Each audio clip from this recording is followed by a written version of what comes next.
About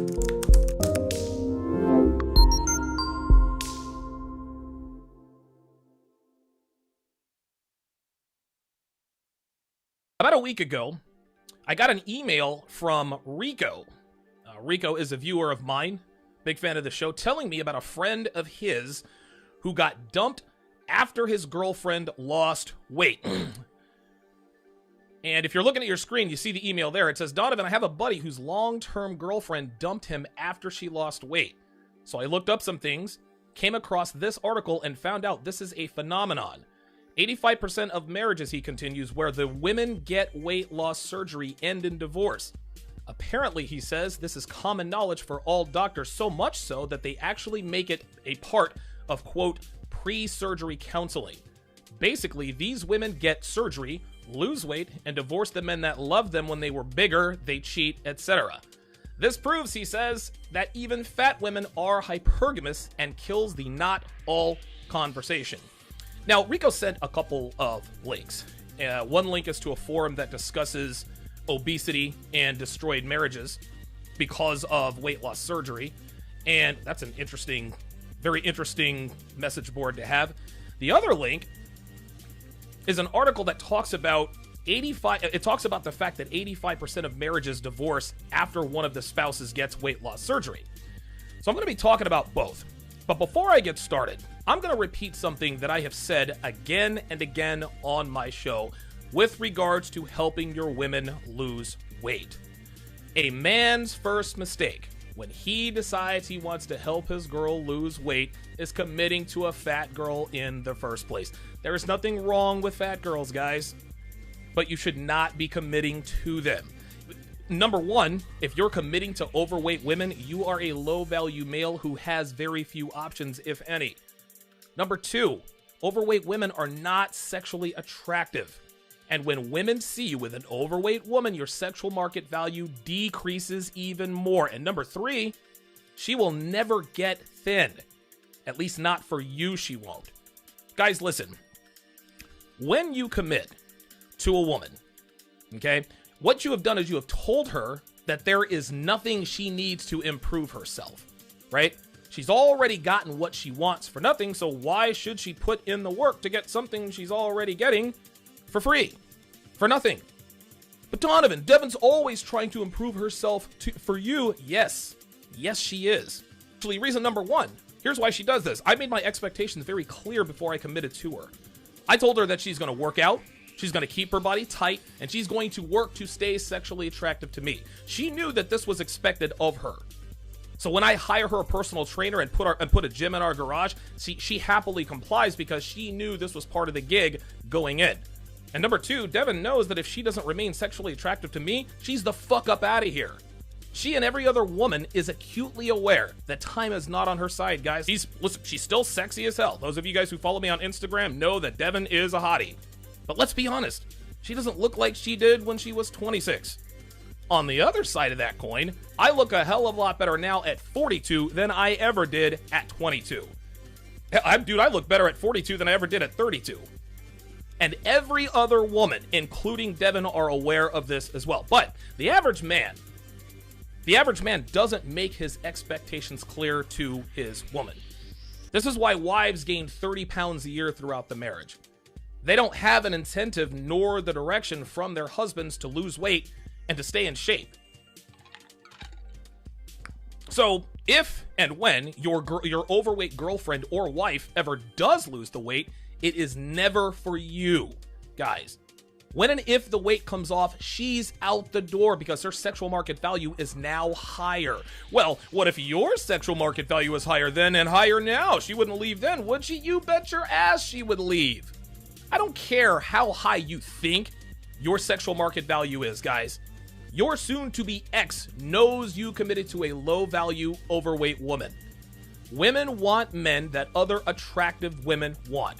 You wanted her when she was a fat ass, and as great as it was for her to be getting dick and commitment as a fatty, in the back of her mind, she knows that if you could get a thinner girl, you would have.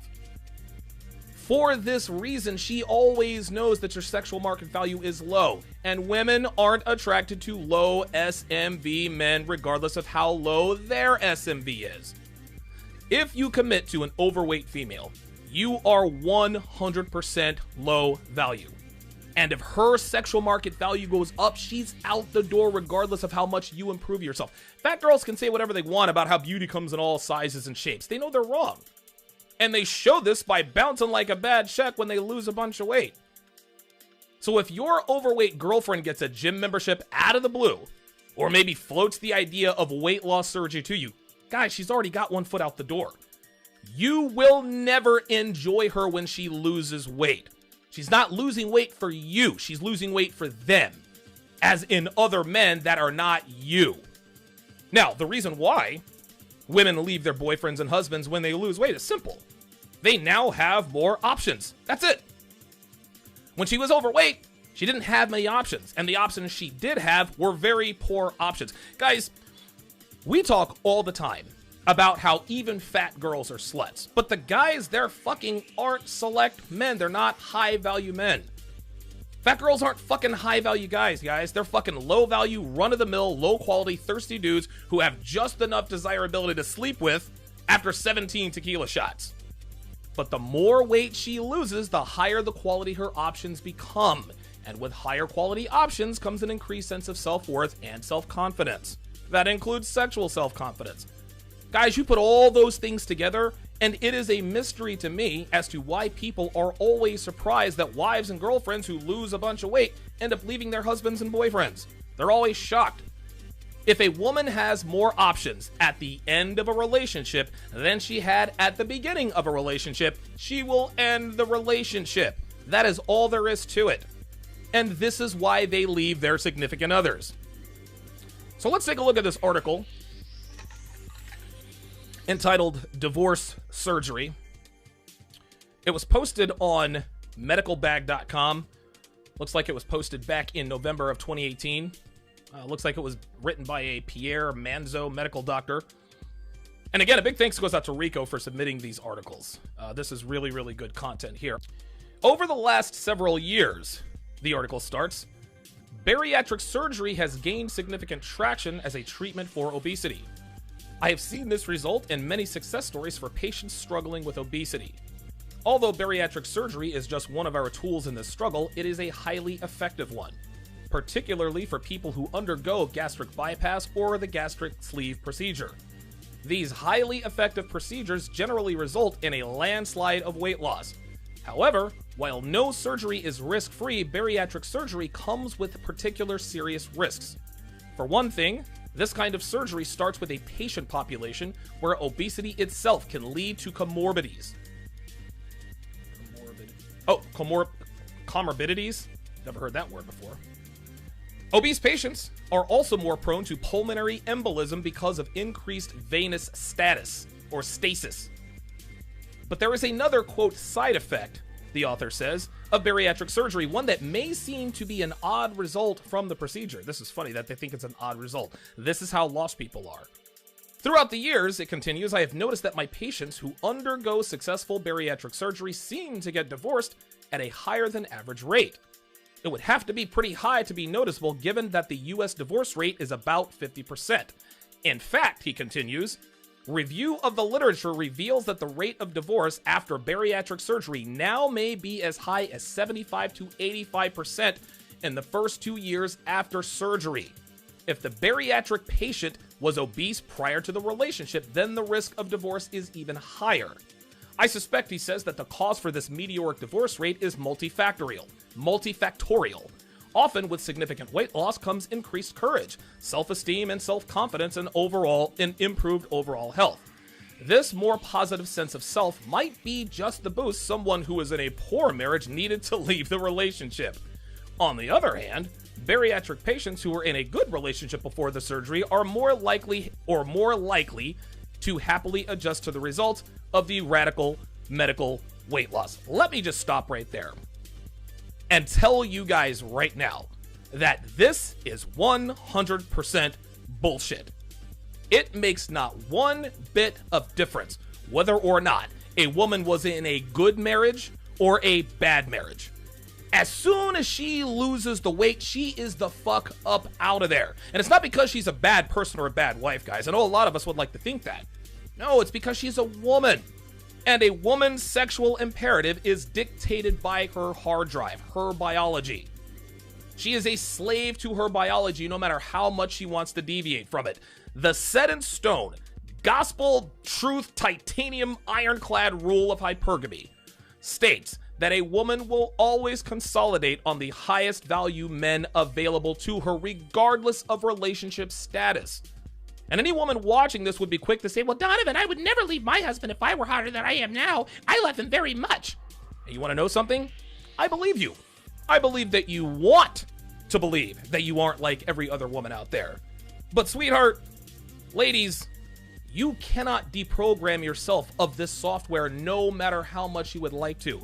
Listen, man, I get that women would love to think that they love unconditionally. I get it. I get that women would love to think that they're capable of real loyalty to a man.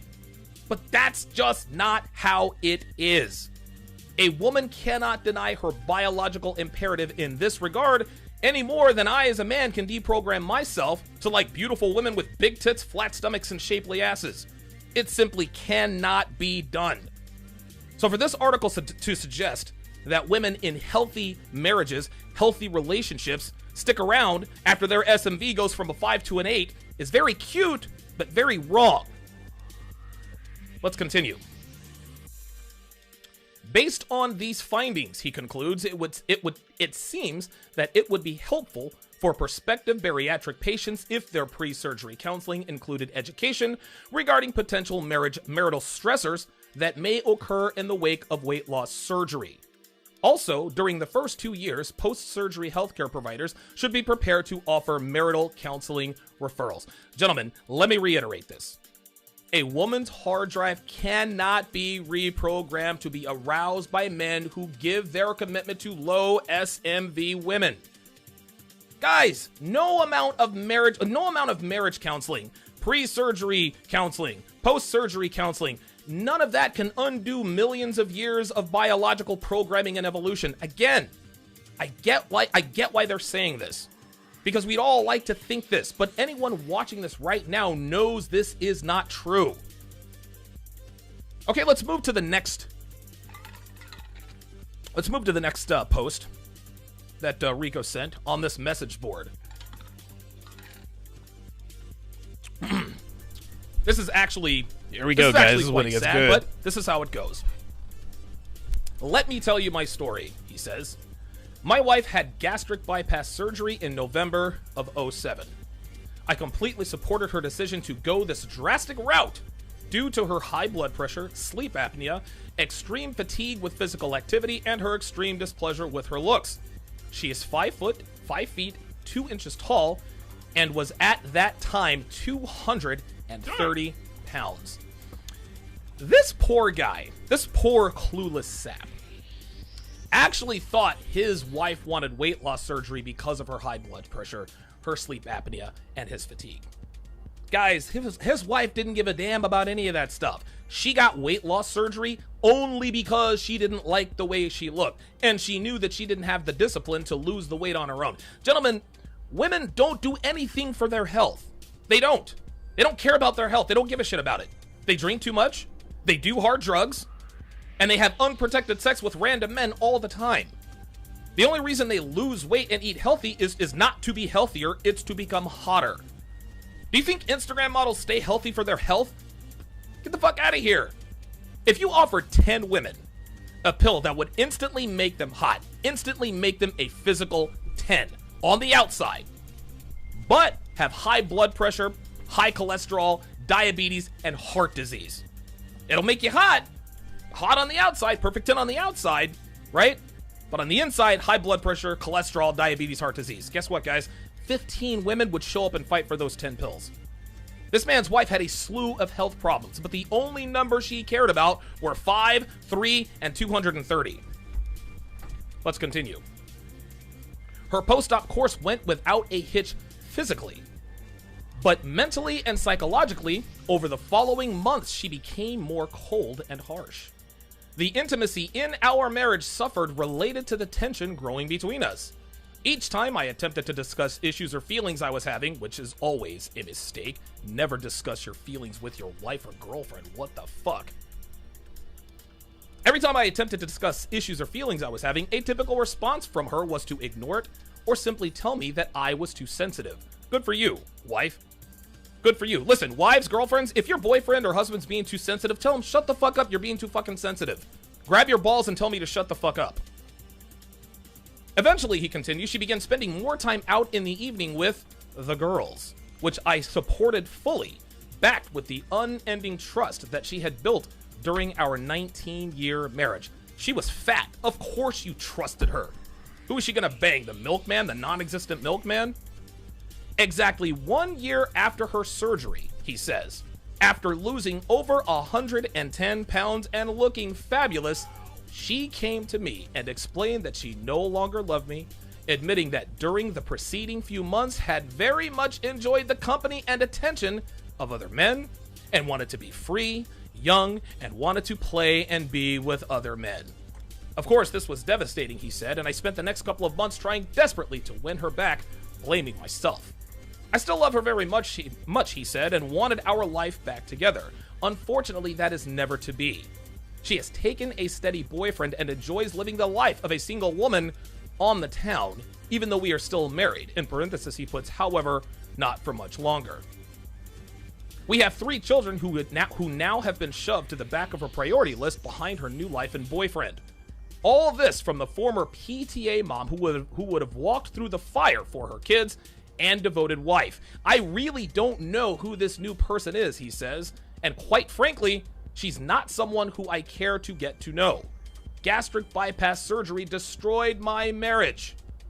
I'm sharing this story, he says in conclusion, in hopes that I can spare someone else from the same fate. I still believe that gastric bypass is a good choice for some. However, I strongly suggest personal and marriage counseling long before and long after your surgery.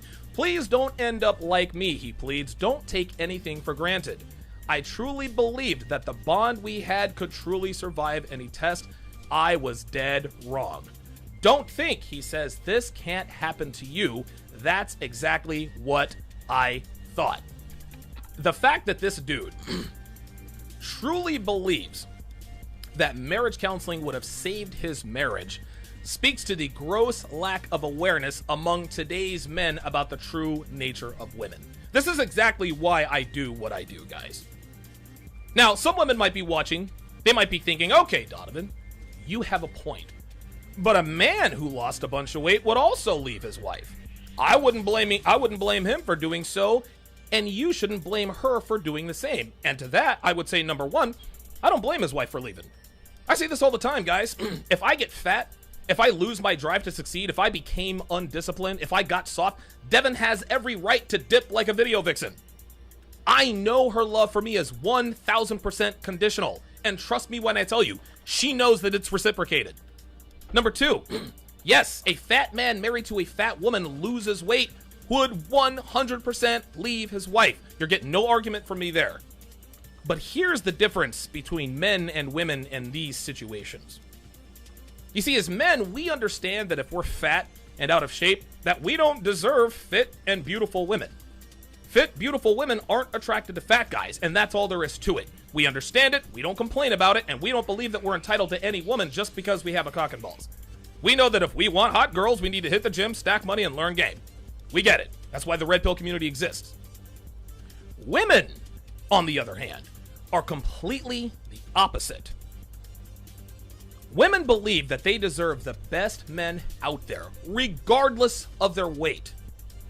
They believe that they are entitled to the highest quality men, no matter what they look like. Now, the reason they believe this is because the world tells them this. The bullshit body positivity movement, fat acceptance, and beauty at any size, all of that has warped the female mind and has convinced it that even though fat, slovenly men don't deserve fit, beautiful women, fat, slovenly women deserve fit, hot guys. Take a look at your screen, guys. Take a look at your screen. And for those of you listening to the audio or on the replay, What I'm showing is a picture of an overweight woman in a blue dress with the caption, quote, "Plus-sized women admit they're not attracted to overweight men." This picture speaks to the gross double standard that is applied to overweight men and overweight women. Number one, of course plus-size women aren't attracted to overweight men. Nobody is. Just like nobody's attracted to fat girls. And number two, notice how they call them plus-sized women and call the men overweight men. Do you see how they change the terminology when it comes to sexes? So a 300-pound woman is plus-sized, but a 300-pound man is overweight? But again, we as men, we understand that if we want access to fit, beautiful women, that we need to get fit ourselves. But plus-size women don't think they have to change anything to be attractive to high-value men. Now, part of the reason for this is that even fat girls can get laid, right?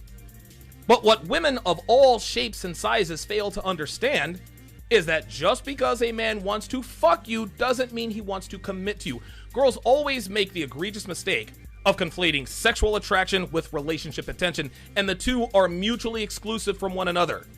Men know this, women do not. And because women don't understand this distinction, they don't have an incentive to lose weight. Their subconscious tells them, well, shit, if I'm getting dick here at 246 pounds on the regular, then really getting into a relationship should be easy. The result is overweight women not doing what's necessary to become attractive to attractive men because they think they don't have to. They can get all the dick they want, then wonder why they're single at 38 and 337 pounds.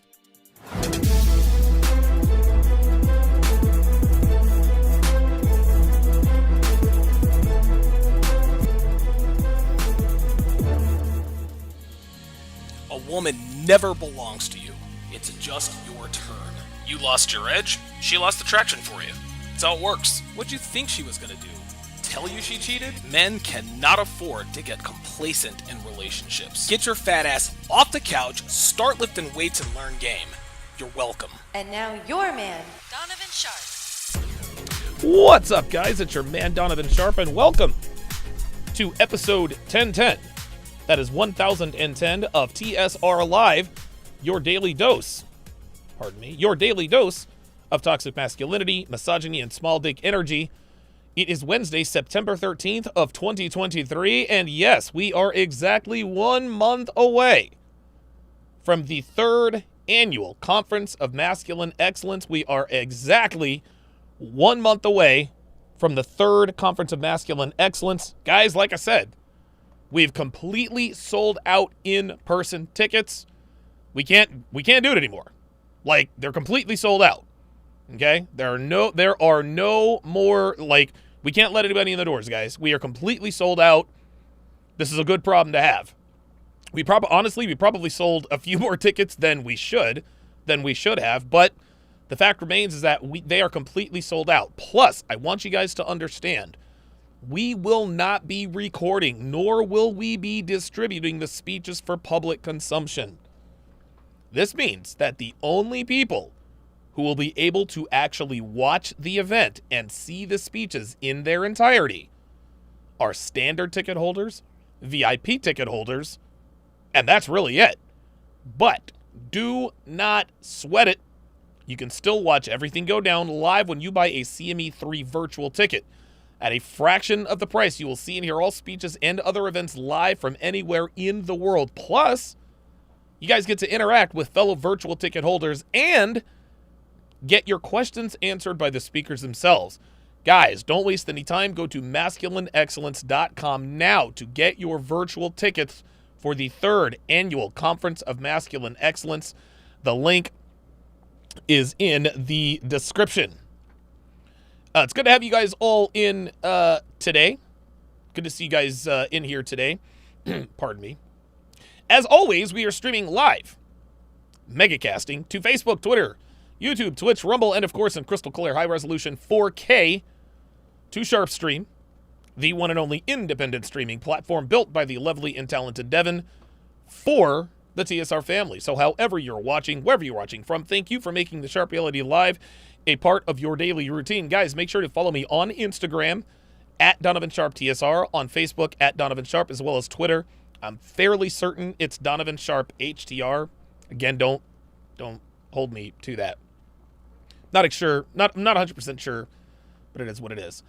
Guys, if you want to get your hands on my 3 free ebooks, 3, count them, 1, 2, 3. The first one being 16 Ways to Immediately Disqualify Her for a Long-Term Relationship. The second one being Dead Bedroom, The Cure for a Sexless Relationship.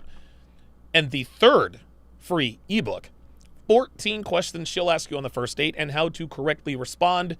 Head on over to tsracademy.com, plug in your very best email, and those 3 ebooks, which are absolutely jam-packed with rock-solid, life-changing information, are yours absolutely free. Go to tsracademy.com. That is tsracademy.com. Plug in your very best email, and that ebook is yours. Plenty of ways to support the show, guys. You can super chat, you can cash at, you can rumble rant, or you can PayPal. Gentlemen, I want you to understand, every dollar matters. Every dollar counts. Most importantly, every dollar is absolutely positively appreciated. We cannot do this without you. We would not be here without you. I want you guys to know this. I want to remind you guys each and every day how much we appreciate. We have appreciated your support over the years. All right, well, let's go ahead and get this party started. So shout out to Manosphere Highlights Daily once again for the second straight indirect submission. He did a video on this. An anonymous supporter sent this video to him. I watched the actual video, but I thought to myself, you know what? I'll bet you there are all kinds of gems in this video that, once again, backs up exactly what we talk about in this community all the time and what was on the preview video. With regards to overweight women losing a lot of weight and then going completely bonkers, right?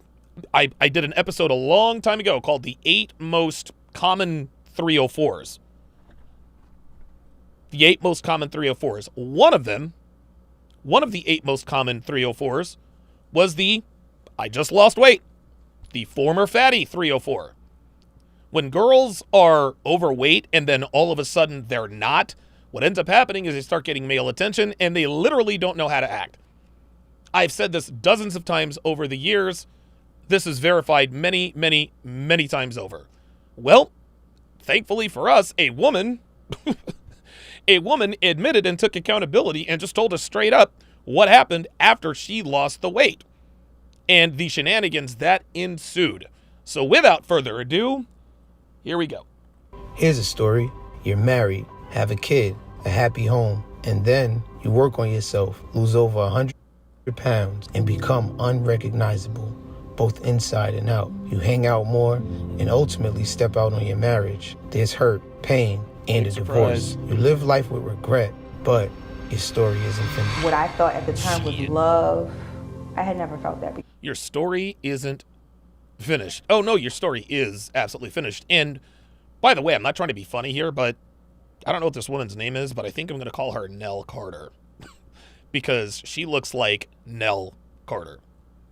Ever. I have never felt so more desired in my life. Ever. Was sleeping with your husband difficult? Very. Why? Because I only wanted the Because we were both overweight. Oh, I'm sorry. My bad. Did I say that? other guy. Wow.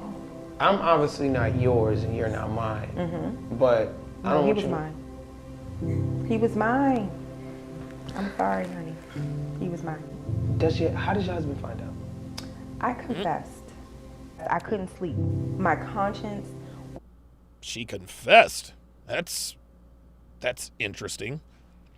Apollo on the Rumble side says, "Give me a break."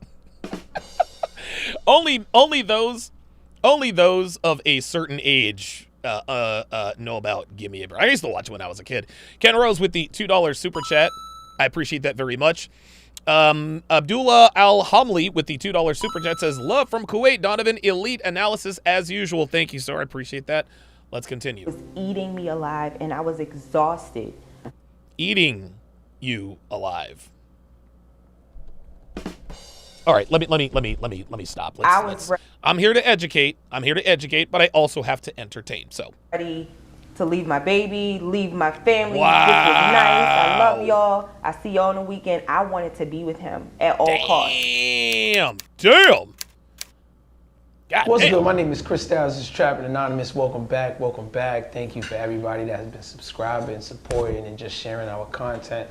I feel like lately we've really been blowing up, and it's just things that people really want to hear. So, you know, if you guys got any things that you want us to speak about or any interviews that you think that we should do, let me know.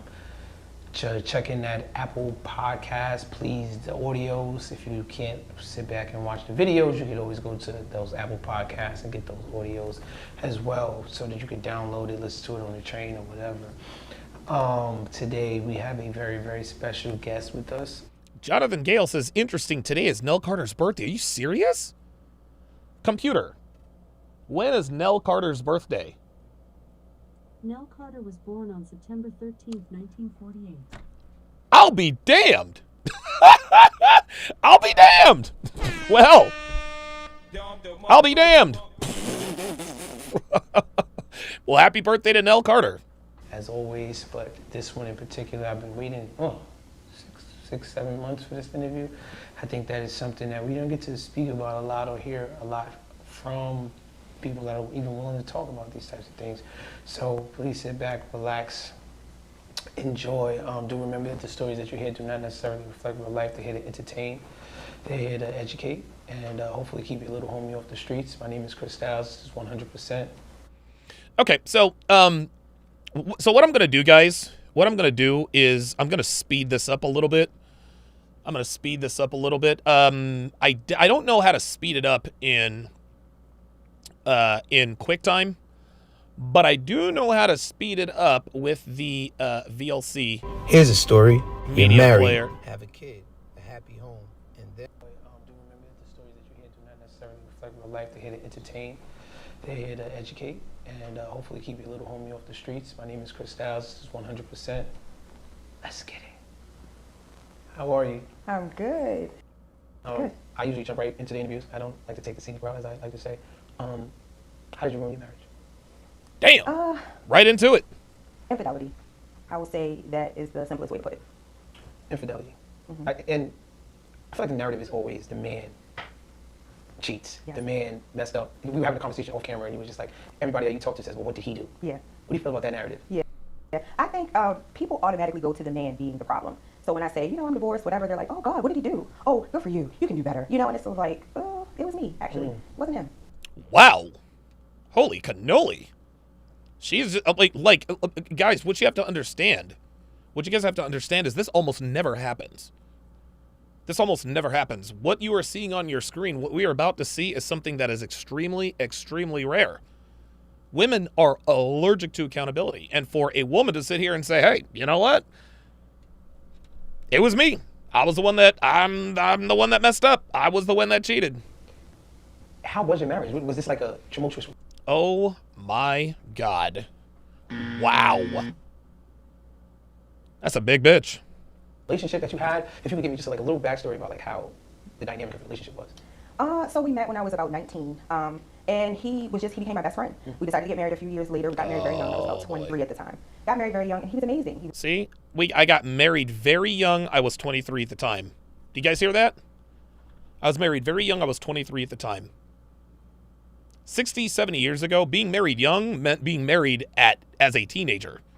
My mother and father were married young. My mom was 16 when she married my father. My father was 17. My mom was 16. That's getting married young. But here we are, fast forward 60, 70, 75 years. I was married very young. At 23 years old, like most 23-year-old women, have notch counts already into the triple digits. So you guys already see the scourge of bad feminism. It's permeated it's permeated the minds of women. The way they're characterizing getting married at 23 years old, very young. He was a great provider. He was a good friend, and things were good. We had a baby. Things were good until they weren't. And why were they? Well, before when we met, I was 130 pounds heavier So I lost 130 pounds and kind of lost my mind, so to speak. But you lost 130 pounds in the relationship? In the relationship. When we got married, I was 320 pounds at my... Oh, my God. 320. Dude, this bitch was $3. Damn! This bitch weighed more than me when I was at my heaviest. Dr. B84 with the $5 super chat says, Big Shirley, is that you? Oh, my God. I think it is, because Kevin realizes that. Heaviest. And, yeah, lost the weight and kind of went south. Was this the first time that you've ever been slim? Jeremy Palomo, look, man, like, I appreciate you being a member, but, like, what are we doing? You've cried for 40 days and 40 nights now. No one loves me. Look, man, we're here to support you, for sure.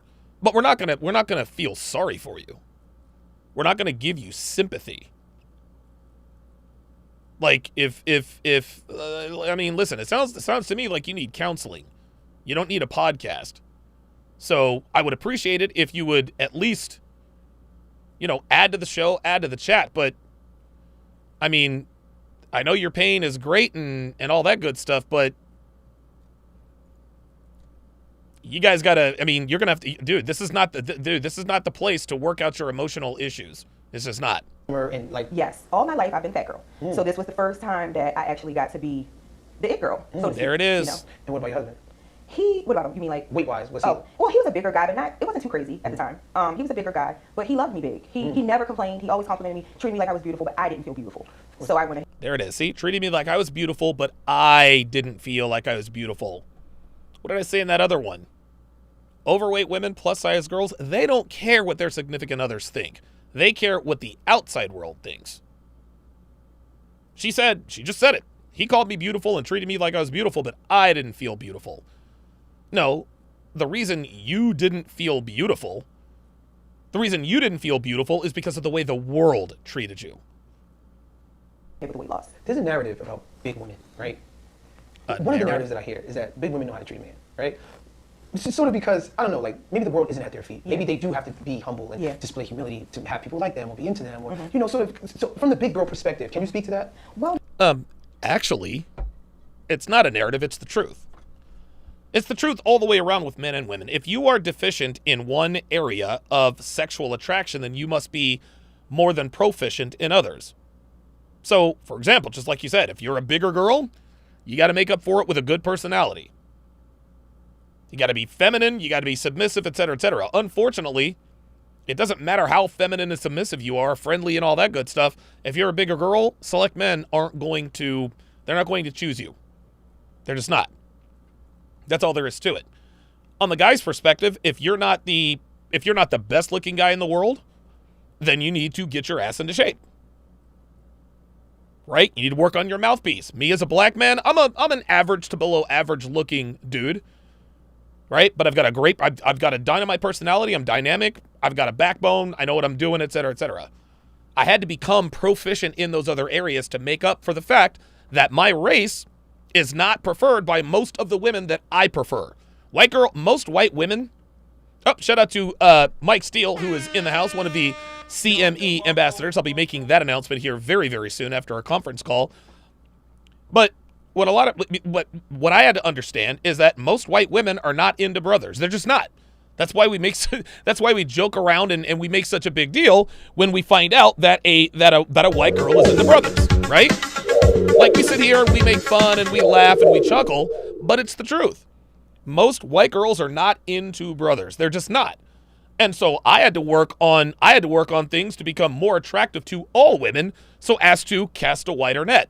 That's how this goes. So this is not a narrative. These are facts. Not really, because he was obsessed with me. I mean, when I say in a healthy way, he loved me deeply. Here we go. And I never felt like I had to do a lot to keep him around. He always wanted to be around. Right, so maybe not with him, but I mean like in other relationships that you've had in the past, or men that you've been around in the past, or been with, whatever. Okay, so like, I hadn't had many relationships, but a few that I did have, I don't know, I felt like that girl. Right. Yeah, and so... Do you feel like you have to be extra nice? I didn't feel like I had to be extra nice, but I felt like I had to go above and beyond with like fashion or my hair. I always had to be, everything had... Yes, extra nice. Because you're already big. That works against you. You can't be big and a bitch. You can be big. Well, let me rewind there. For average men, you can be big. And you can be a bitch, but you can't be no big bitch. It's either one or the other. It can almost never be both. to be in place. Right. If I was going to be fat, I was going to be fat and fly. So he worshiped the ground you walked on. Mm-hmm. What made you lose the weight? I was just tired of feeling that way. I was tired of feeling. What made you lose the weight? I'm going to slow this down because he's hard to understand. What made you lose the weight? What made her lose the weight is her desire for male attention.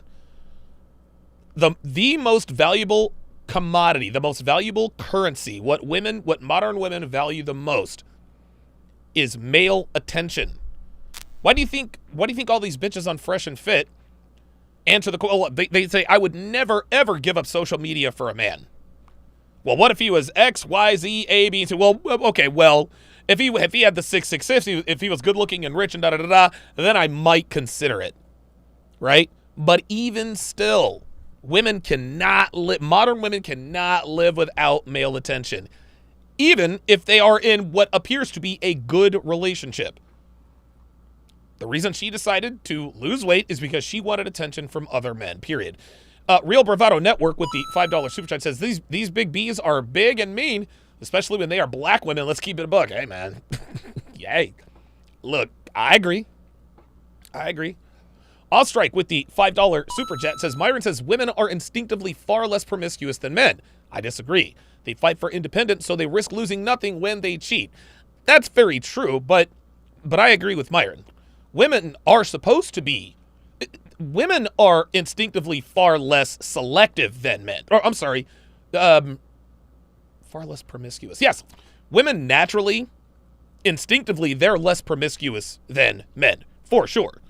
And the reason for that is because they have a lot more to lose with sex. But when you take out the risk of pregnancy, then yeah, then it's pretty much a free-for-all. How I felt, so I wanted to get it done. I was speaking to someone that used to be fat, and they're a fitness person now. Mm-hmm. And one of the things she said to me was, there's not a fat person that isn't depressed. That's right. I can agree with that. See that? I was very depressed. There isn't a fat person that isn't depressed. Women who are plus size, dude, they would be thin tomorrow if they could be. You ask every woman who is overweight, every single woman who is overweight or obese, if I could snap my fingers right now and make you thin, would you want me to do that? Of course they would. When I was at that weight, even throughout my marriage. And even my ex-husband would reassure me and tell me, you're beautiful, don't worry. I still felt bad within myself. So he watches you lose this weight. But he loved you for who you were. Yeah. But you didn't love you for who you were. Exactly. Does he not diet with you? Does he not go to the gym with you? Does he not want to do all those things? Or he just sort of like... He just supported me. Right. So it sounds to me, and I haven't watched this part yet, but it sounds to me like this dude is... It's almost as though the interviewer... Correct me if I'm wrong. It's almost as though the interviewer is trying to find fault with the husband. It's almost as though he's trying to say, well, I mean, yeah, you cheated on him, but if he wasn't there for you in the gym, eating healthy, blah, blah, blah, blah, blah, then maybe he deserves to be cheated on. He was kind of comfortable where he was in his... Yeah. Do you think that he felt... Do you see that? She says, looking back now, I don't think he could have married me at my thinnest. She is literally telling us that her man is low value. She's telling us that her man is low value. He asked her, when your value was at its peak sexually, would you have married your husband? The answer is no. Why? Because I had other better options. Jeremy Palomo says that doesn't matter. Weight doesn't matter. Women deserve love. She a woman who deserves love too. No, you don't deserve anything in this world. You don't deserve anything in this world. You got to work for what you get. Nobody deserves a damn thing. I don't deserve love. Devin doesn't deserve love. Nobody deserves anything. You deserve basic human rights because you're alive. But as far as happiness and relationships and love, no, you don't deserve shit. Women don't deserve love if they're that size. I'm sorry. And Jeremy, look, if you think these big girls deserve love, then by all means, take them off our hands for our hands for us. Dr. B84 with the $10 super chat says, deep down, they know that their appearance dictates their sexual market value and ability to consume resources from men. Very few guys want to give their time/resources to a woman double their size. I would agree. That when he looked at you, I think that he felt betrayal. How could you do this? And I met you at this weight. Shit, I would How could imagine you so. lose this weight and just totally change when I met you at this weight? There you go. You think that he felt betrayal? I think that he did because he supported me. He was there for me when I was 320 pounds. But then when I lost the weight, I was different. My behaviors were different. What do you mean? I dressed differently. There I you wore go. more fitting clothes. There you go. I started to go out a lot more with my girlfriends, more There than you go. ever. See? I started getting a lot of attention, a lot more attention from men, and I didn't know how to handle it. What did I just tell you guys? Literally, guys, I've said this for years. The ugly duckling 304. The ugly duckling 304 or the 304 who is recently hot or just lost the weight. Listen, you can be an ugly duckling. A woman can be an ugly duckling. But a woman who's a 4 in the face, if she works out at the gym and gets super fit, she can write her own ticket. She can have any man she wants. Literally. Guys, listen, there's makeup, there's plastic surgery. She can get, she can get the asymmetries fixed. She keeps that body tight. She'll have her choices. She will definitely have her choices. I just couldn't handle it. There it is. But and again, she said she was always a big girl, right? All of a sudden, she loses 130 pounds, and now she's getting attention from men. They don't know how to act, and that is exactly what she said. I think about two different mentalities, right? Mm-hmm. I think about the girl that gets the BBL. One day, I don't know, let's say she has an undesirable body. Mm-hmm. The next day, she's the most desirable woman in the world. There's a mentality that goes into that, right? Yes. Because in your mind, you're still that girl before the body. You can't just change that overnight. Yes, you can't change it overnight, for sure. But here's the difference between men and he's right. Women still see themselves as that fat girl. But that's even worse. That's even worse because they still see themselves as this fat girl, right? That makes them even more attention whores. You guys hear what I'm saying? This guy clearly this guy is still plugged in. This guy is still plugged in because he is indirectly trying to give her excuses for her behavior. No, man. She didn't think of herself as the fat girl. No. You want to know why she didn't think of herself as a fat girl anymore on the inside? Because of what the world was telling her. Listen, you can see yourself as something all you want to. The world treats you the way you deserve to be treated. Just like when thin girls say, I'm so fat. The world is not treating you like you're fat. And then overweight girls say, you know what? I'm big and I'm beautiful, blah, blah, blah, blah, blah. They don't believe that because of the way the world treats them. Bigger women are literally invisible on the sexual marketplace. So when she shrunk down to size, we can sit here and say, I was still the fat girl on the inside. No, you weren't. That was maybe the case for a couple of weeks. But you start getting enough male validation and all of a sudden you start feeling yourself. Right. But when you lose the weight and you put in the work for the weight to be gone, I feel like the mentality is sort of gradual and you sort of become that person in a different way. What do you think about that? Well, let me correct you. So I had weight loss surgery. So I didn't put in as much. There it is. She had weight loss surgery. Bitch didn't even put in the work. She didn't even put in. I mean, did she? I don't know. Let's find out. Work is kind of similar to getting a BBL. You go in one day and you don't have a desirable body, and then you come out and you do. With weight loss surgery, it's gradual, but it's kind of quick when you lose the weight. You lose the weight pretty quickly. I lost 100 pounds in 6 months. So wow. You can consume less. I've heard about this. Yeah. Very old surgery. Yeah, everybody's getting it now. Everybody and their mama. Everybody. Okay. Jeremy, I appreciate your support, but I no longer wish to have you in my chat. If you want a refund for your membership, I'm more than happy to give that to you. I'm not trying to be mean-spirited here. I'm really not. I'm not trying to be mean-spirited here, but this is the things you're putting in the chat. That's not what we're about here. I appreciate your support. I wish you luck, but if you're gonna get help from us, if you're gonna watch the podcast, you're gonna have to do it from the sideline. Sorry. So you going out, you hanging out more? Yeah. Does he say something to you? At first, he kind of let it slide. He stayed at home with the baby. I had a 1-year-old at the time. Oh. And he stayed at home with the baby, and he kind of let me do my thing. Oh my yeah, god. At first. And then it was like, all right. And then he was like, okay. Guys, check this out. check this out. Do you hear what she said? And guys, I swear to God, the things we talk about are verified again and again and again. She says in her mind, as far as she was concerned, he was a good man, right? Now, here's the thing. We don't really know if he was a good man or not. But she tells us he's a good man because he let her get away with engaging in behaviors that were conducive to infidelity. Law number 7, what was it? It's either law number 17 or 27 of the 49 laws of Sharpe explicitly states that when it is hard for a woman to cheat, she will characterize her relationship as toxic and abusive. But when it is easy for her to cheat, she will call her relationship healthy. Well, they describe their men the same way. My ex-boyfriend was toxic and insecure and blah, blah, blah, blah, blah. Really? Why? Well, he didn't like it when I went out to the club. Okay, was that it? Well, he didn't like it when my ex texted me. He didn't like it when I'd go on these friend dates with coworkers on weekends. Oh. And that makes him toxic and abusive? Then they'll talk about, well, my ex-boyfriend, oh, he was such a good man. He was such a great man. And then you talk to them for long enough, and you start to see that the reason why she thinks he's a good man is because he let her get away with everything. So we don't really know if this dude was a good man or not. We really don't.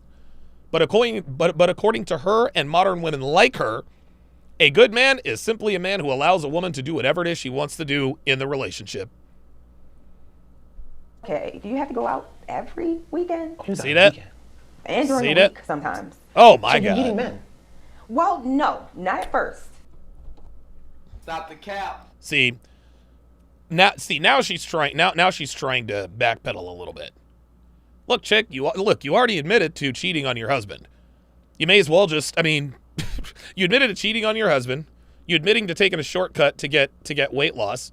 You admitted that you hadn't put any work in it, but you're going to tell us that even though you had this new slender-ish body, that all of a sudden you weren't getting it. Well, I wasn't meeting men, not at first. Come on, of course you were. That's why you're going out.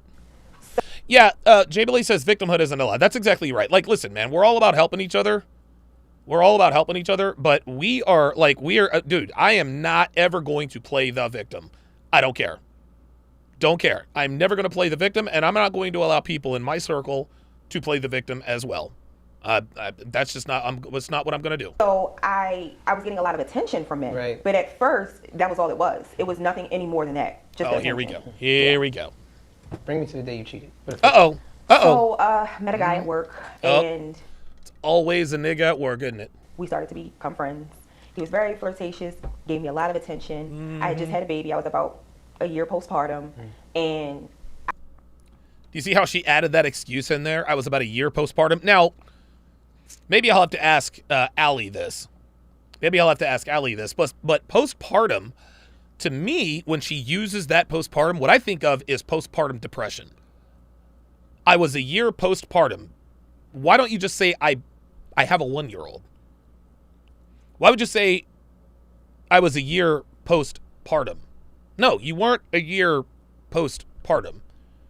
You had a baby that was a year old. See, when women use postpartum, they assume that we're thinking postpartum depression. And another excuse to go out and cheat. Yes, marriage causes divorce. I'm going to start calling you MCS or MCD. Yep. On the Rumble side, said she wants sympathy. She's looking for an excuse. Exactly. There you go. That's exactly right. Look, I cheated on my husband. I admit that. But I was a year postpartum. I was feeling, the weight was gone, but I was still feeling bad. I was feeling bored and frumpy. Feeling bad, feeling bored, and I just feeling wanted frumpy. some excitement. I wanted some excitement. Boy, you've got a 1-year-old at home. And you want excitement.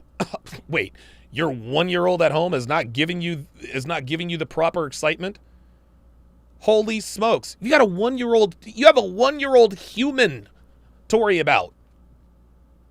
You mean getting up at all hours of the night and changing dirty diapers? That's not enough excitement for you? And look, guys, I'm not going to sit here and say and lie and try to mislead people into thinking that being a mother is more fun than being a hoe.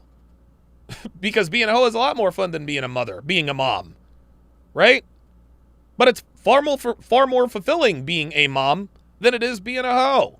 But women never think of the short term. They never think of the long term. They always think of the short term. Women don't think, they feel. Women don't do, they feel.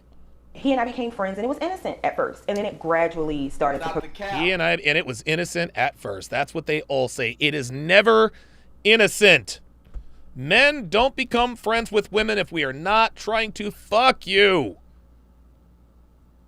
It's just that's just all there is to it. Now people say, well, Donovan, you're friends with Pearl. I'm very good friends with Pearl. Pearl lives in another country. When I tell men don't have female friends, I'm talking about female friends in your immediate circle.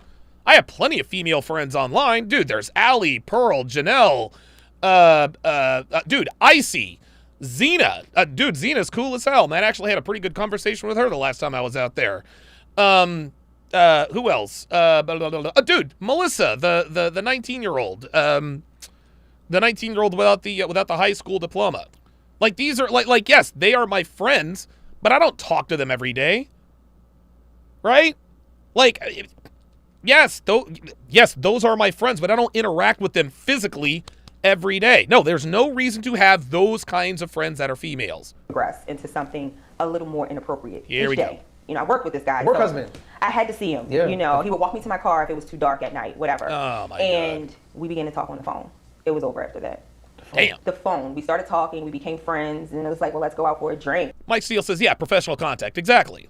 And listen, I'm not going to sit here and admit that my relationship with Allie and Pearl and Tallulah and Janelle, I'm not going to sit here and say that it's not personal at all. Of course it's personal. I care very much about Pearl. I care very much for Allie. I care very much for Janelle and Tallulah. I care for these women. Dude, Allie sends me baby pictures every day because she knows I like babies. Right?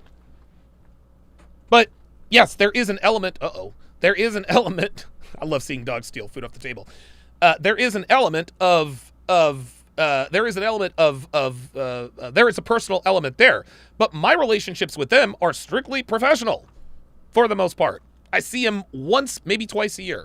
I'm like, okay, cool. So then now I'm lying to my husband saying I'm going out with the girls when really I'm going to meet him. And it just gradually worked itself up from there.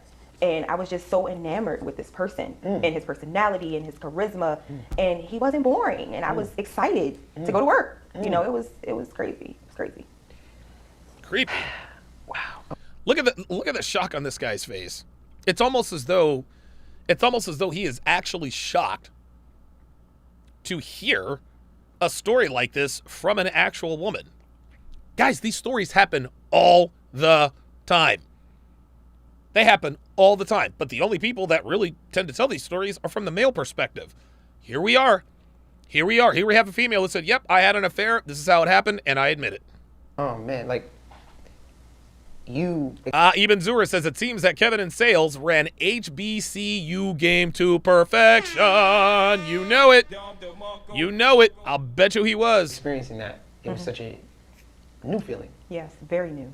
I had never felt that way before in my life, ever. Like, the excitement, You can see, as she is describing this man, as she looks off into the distance, you can see that there's still some lingering feelings there. You can still see that oh, yeah. And to be honest with you, this was probably the most sexually attractive man she's ever had sex with.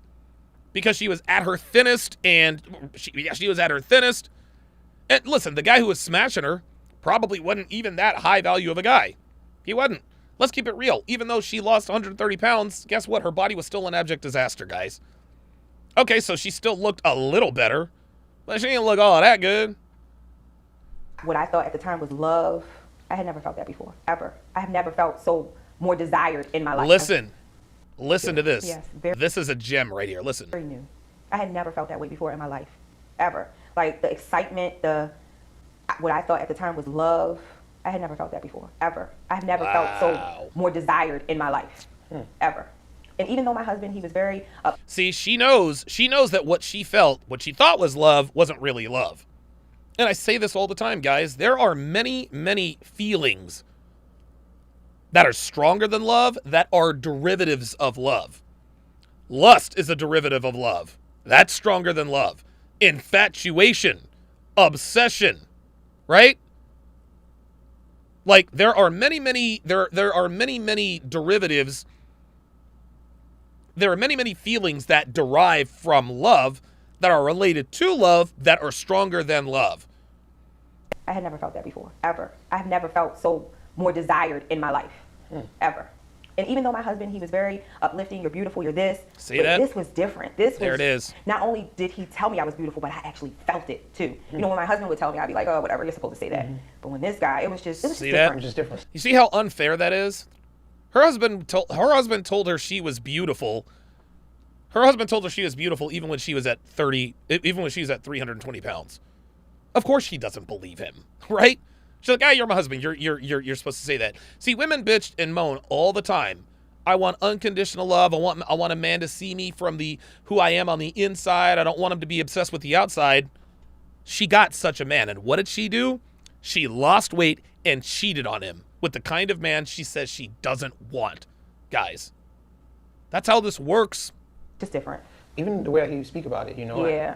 I could tell that it sort of brings you back to that. That alien is very intense. Yes, see that? Yeah. See, even Mr. Plugged In says, yeah, even though this was a while back, like I can still see that you're feeling this, dude. So you're out for a drink, you have a drink, it goes too far. Way too far. We started talking every single day, meeting before work, staying late after work, and it just progressed from there. Where did y'all have sex at? Oh wow. At a hotel for the first time. Okay. Yeah, at a hotel. You set it up like, all right, this is gonna happen. Well, he set it up. We talked about it a lot. I was very scared because I had never stepped out in my relationship ever. So I was very, very scared, but I was willing to take the risk because that's how intense the relationship between us had got. It's interesting that you said I never stepped out in my relationship, but you were emotionally stepping out of your relationship, and how we don't sort of factor that into like the cheating aspect, and which is probably the more dangerous thing that we could be doing, right? Yeah. It's but like, I meant before him. Before him, I had never emotionally. I wasn't talking to anybody, never. When I met him, that's when it all started. The emotional cheating and then the physical cheating. Right. Yeah. After that hotel, we call it Pandora's box, right? Oh, yeah. Because once you open it, it's impossible to close. Impossible. It's impossible. Once you open that up, yep. What was the difference in being at home? What was the energy like when you went back home? What you now, like we said, we've uncovered it. Yeah. The forbidden. Some things are left off limits because God knows we cannot cut it off. Can't handle it. Right. So what was that dynamic like when you come back home and nobody knows, and it's still your secret? Well, it was exciting because it was a secret. But when I came home, I loathed coming home. I did not want to come home. I wanted to be in that excitement, that euphoria forever. I hated coming home. Unbelievable, so it was hard. man. I lived a double life. I was a different person at work and with him, and I was a different person at home with my baby and with my ex-husband. See, she wanted her cake and eat it too. She wanted her cake and eat it too. Again, she had a 1-year-old. She had a 1-year-old man at home and a husband, and she was bored. Ay, ay, ay. It was hard. It was very exhausting, but it was so exciting and enchanting, and I did not want to stop. It became an addiction. Was sleeping with your husband difficult? Very. Why? Because I only wanted the other guy. Wow. I was so in love. I thought I was in love. I was, my random, crazy, mixed up depiction of love. That's what I felt at the time, and I didn't want anybody but him. Nobody. And at this time, is this other guy married? He was. I didn't know at the time. I just thought he had a living girlfriend, but it turns out that was his wife. Oh, there it is. There it is. Ran HBCU game. There you go. Wow. Yeah. Did you find it easier to cheat with somebody that was with somebody? Or did you not care? You were just so enamored by this one individual? Well, I didn't care. I was so enamored. It wasn't his wife, so I thought I was okay. I'm like, whatever. It's just your baby mama. Even if she knew he was married, she still would have continued the affair. Who cares? But I was a little jealous because there were times I wanted to be with him and I couldn't because he had someone else. I had way more freedom than him. And that's the thing. Way more. You do this thing, right? And I'm obviously not yours and you're not mine. But I don't want you. Mine. He was mine. I'm sorry, honey. See that? He was mine at the time. See that? See that? He was mine. He was mine. See? She didn't think he was going anywhere. So I thought, right? I was going crazy. Nearly lost it. He was mine at the time.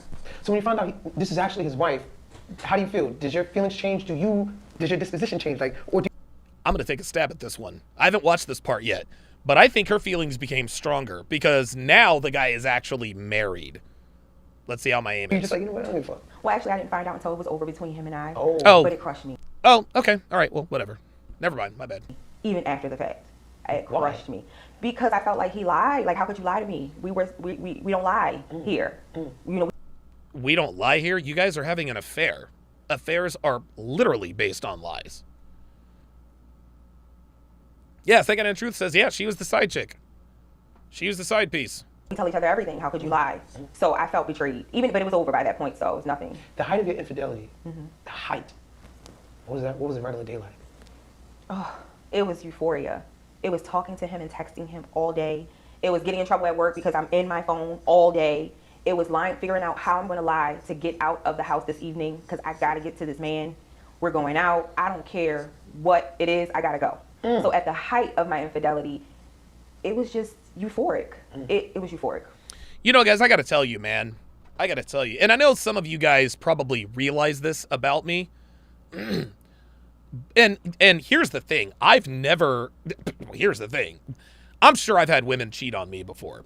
Like, I know I have.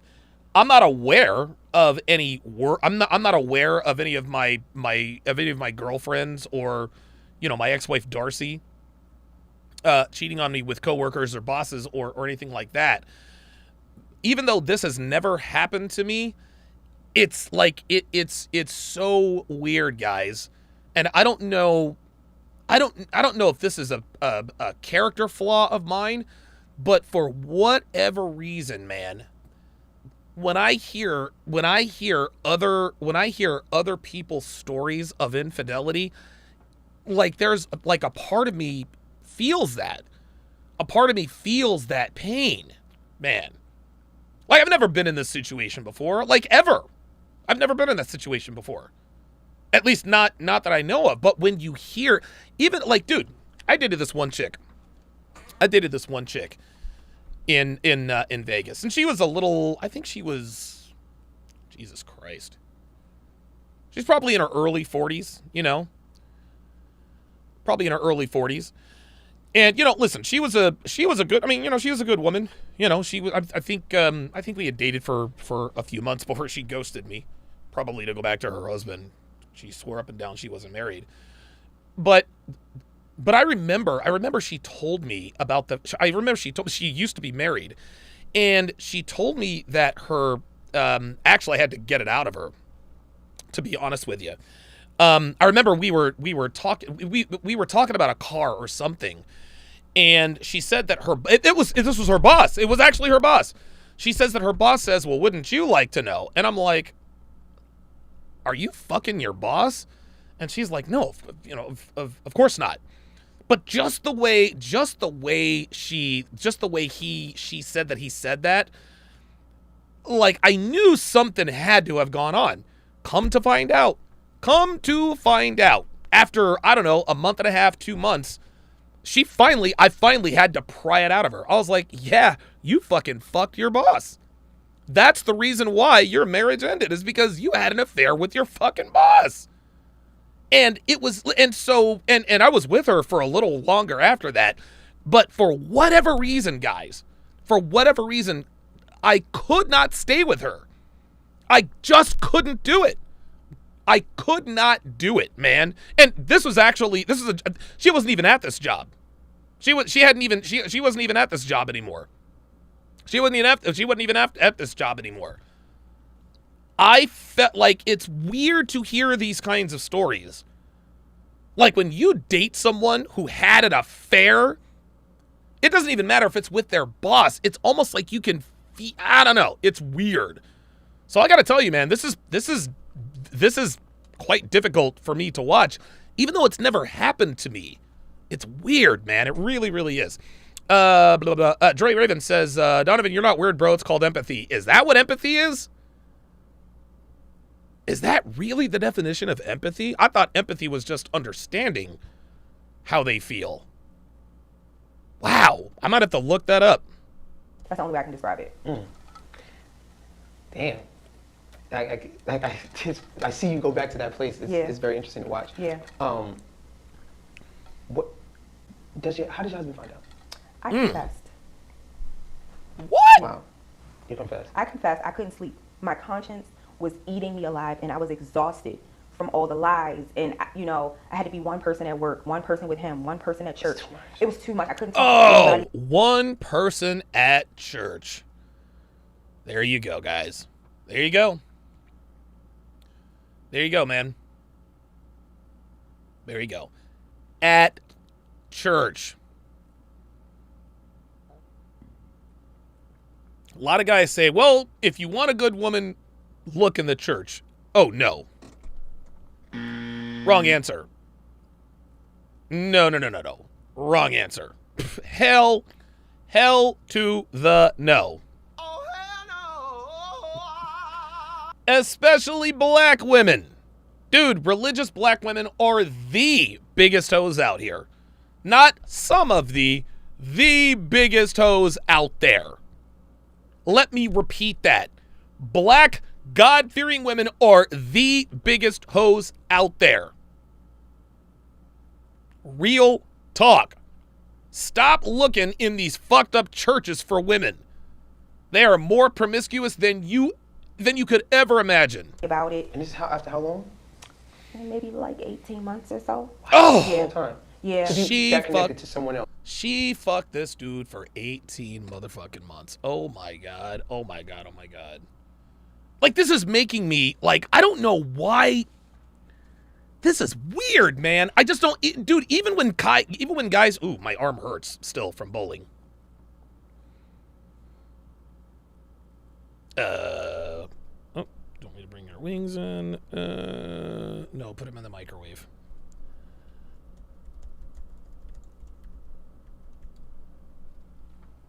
Even though this didn't, even when guys call my show and they tell me this stuff, I don't know why I can feel that. It's the weirdest thing. Real Bravado Network, says sympathy is the understanding. Empathy is being able to relate. That, I guess. But being able to relate to an experience means that you've gone through that experience. So maybe, I don't know, man. Maybe I put myself in the husband. I don't know, man. Because, guys, listen, I've been cheated 6 ways from Sunday. Right? Dude, I've got all kinds of cheating stories on both sides. But for whatever reason, man, anytime I hear a cheating story that's not related to any of mine, it still gets to me. It's weird. I don't know what it is. I'm going to have to talk to somebody about that. Oops. Sorry, y'all. Yeah. And you're doing the secret with someone else. Y'all talking on the job. Yeah. Y'all talking on the job. I mean, yeah. We had The secret with someone else. Y'all talking on the job. Yeah. Wait, Yeah. what? That connected to someone else. Yeah. And you're doing the secret with someone else. Y'all talking on the job. Oh, yeah. Y'all talking on the job. I mean, yeah. We have. It has happened. It did happen a couple times. No, but most of the time, it was set up for hotel stays. Yeah, no, I'm being. Oh, my God. They had sex at work. Jesus, fuck. I mean, dude, can you... Dude, can you... I can't even fathom... I can't even fathom finding out that my woman or a woman I even dated fucked another man on the job. I just can't. I don't know, man. There's got to be something wrong with me. I don't know. I see, sorry. Yeah. No, but yeah, that's a long time to be, let alone, not just fucking, but just talking to somebody for 18 months. I was exhausted. Yeah. I was exhausted. It became very messy between me and the other guy because I wanted his time. And he knew what it was. Yeah, man, I didn't know what it was. I mean, I knew, but I didn't want to accept it. Yeah. I thought that the relationship that we had was so powerful that I could change his mind. Oh, there it is. I heard this like one, I don't know if it's a quote, but it was just like, you never hear the story about the side dude, right? Yeah. Like the side dude never comes out like, yeah, it was me. Yeah, but you Well, realize of course I not. Because maybe women get that emotional attachment that men sort of can just disconnect from. Yeah. Yes, of course. Unfortunately. I don't think he disconnected that easy, but way easier than myself. He knew what it was. He was more logical about it than I was. Well, of course. He's... There you go. There it is, guys. There it is. I fucking called it. Told you. Told you. Kevin in fucking sales. Unbelievable. Unbelievable. You can't... Dude, I swear to God. I swear to God, you cannot make this shit up. You can't make this shit up, man. I was ready to leave my baby, leave my family. This was nice. I love y'all. I see y'all on the weekend. I wanted to be with him at all costs. You was ready to leave your kid. Oh my When I say God. leave my kid, I mean, here, Dad, you can have her. I'll see y'all on the weekend. If it don't work out, she's yours. Just let me be happy with him. At the time, looking back on that now, I'm like, oh, it's cringy. It is wow. cringy, Wow. Whoa. Whoa. Like, yeah, like, guys, like, seriously, I'm not going to lose sleep over this. This woman has nothing to do with me. But fuck, man. Like, this bitch,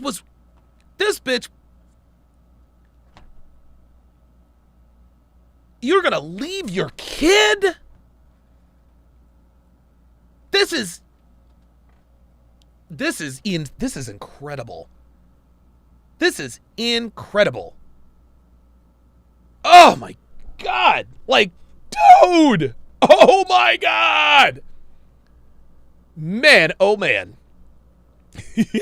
Stephen Proctor with the $10 super chat says, same Donovan. I found out my Venezuelan ex was cheating on me with a rich dude in the same time frame. I lost. Oh no. Oh my God. Says every time I hear a story, I automatically bring myself back to that time. Dude. Oh. Dude. Oh, and this is interesting. This is interesting, right? When I hear stories of cheating, I don't take myself back to when Amy admitted to me that she was cheating. I asked her, I said, have you cheated on me? And she said, honestly, yes. That's the worst emotional pain I've ever had in my life. Like, real shit. Like, it's not even close. But I don't go back to that. For some reason, I'm able to, I don't know what it is, man. I'm just able to put myself in the other guy's. I don't know, man. It's weird. It's fucking weird. I gotta find out why I'm like this. Anyway, let's go. I was gone. My mind was gone at the time. Yeah. I was really in love, so I thought. But the euphoria that you described earlier, it can't be manufactured, you know? Nope. I had never felt that way before, ever. So you tell him, what does he say? How do you tell him? Well, I know you went back and forth in your mind about it a couple times. He had been probing. And I went back and forth in my mind about it. I talked to a therapist about it because it was haunting me. Of course. I talked to my therapist about it. I had talked to my mom about it. And I talked to my pastor about it. Oh, my God. Oh, my God. She told the pastor. Dude, oh, my God. Can you imagine being a pastor? Can you imagine being a pastor and having one of your members of the congregation, I don't know what they call them, come to you and tell you, hey, man, like, I'm having an affair. Like, what do you say to that, man? Oy! Going crazy. I couldn't have this guy, but I couldn't stop what we were doing. And I was just completely bored with my relationship at home. I just wanted to be done. In my mind, I wanted to tell him what I had done. I wanted him to leave me, and so I could be with this guy. That's what the plan was at first. See, this is her keeping it fucking real. This is her keeping it real. She didn't tell him because it was the right thing to do. She didn't tell him because it was haunting her. No, she told him because she thought he was going to leave her, and then she would go be with him. Yes, it was haunting her. Yes, it was driving you crazy, etc., etc., etc., etc. But that ain't the reason she told her husband. She told her husband because she thought he was going to set her free. Sean Morris says, hey, Donovan, it was good talking to you, talking to you last week, man. Just so you know, in San Diego, it's 75 and 75, sunny and 75 with light breeze. I swear to you. Hey, one more comment like that, and you're out of here. Do not tell me about, well, I don't know, it's actually pretty nice here, but do not tell me if you live in San Diego or fucking Arizona, I don't want to hear shit about the weather. I will ban the fuck out of you. I will ban the fuck out of you, man. Yeah. Definitely not what happened. Hell no. Heck no. Definitely not what happened. So, yeah. So let's rewind that. Listen to this. In my mind, I wanted to tell him what I had done. I wanted him to leave me, and so I could be with this guy. There you go. That's what the plan was at there first. It is. See that? I had to work through that. Yeah. Definitely not what happened. Hell no. Heck no. Definitely not what happened. So, yeah. So you tell him, what was the conversation like? So I went out, and he had got a hold of one of my books. And I alluded to something in one of my little journals about an exciting night that I had out. Didn't use any names, but he put 2 and 2 together, and he's like, what's going on? And he invaded your privacy. He invaded my privacy, and he was just rambling. He knew something was going on, but he couldn't catch me. He couldn't put his finger on it. I had all types of locks on my phone. He could not figure it out. Right. All types of locks on my phone. He couldn't figure it out. Ain't that interesting? Isn't that interesting? Very interesting indeed. Had all kinds of locks on her phone, yet men and women alike, when I tell them that if a woman is really into you, she will not have a lock on her phone, and she has no problem with you taking and looking at her phone, yeah, they always laugh at me. The only listen, women are never, ever, ever concerned about their privacy unless they're doing dirt. Girls, don't you trust me? You're invading my privacy, sweetheart. If you're gonna be in a relationship of consequence with a man of value, you need to be prepared to give up all autonomy. All that shit goes out the door. All that shit goes out the door. Sorry. Listen. If you want to lock on your phone, cool. I'm not gonna tell you what you can or cannot do. I'm not gonna tell you what you can or cannot do. We're just gonna keep it casual.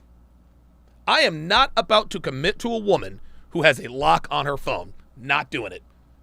Niggas, this is 2023, man. It is easier to cheat than ever.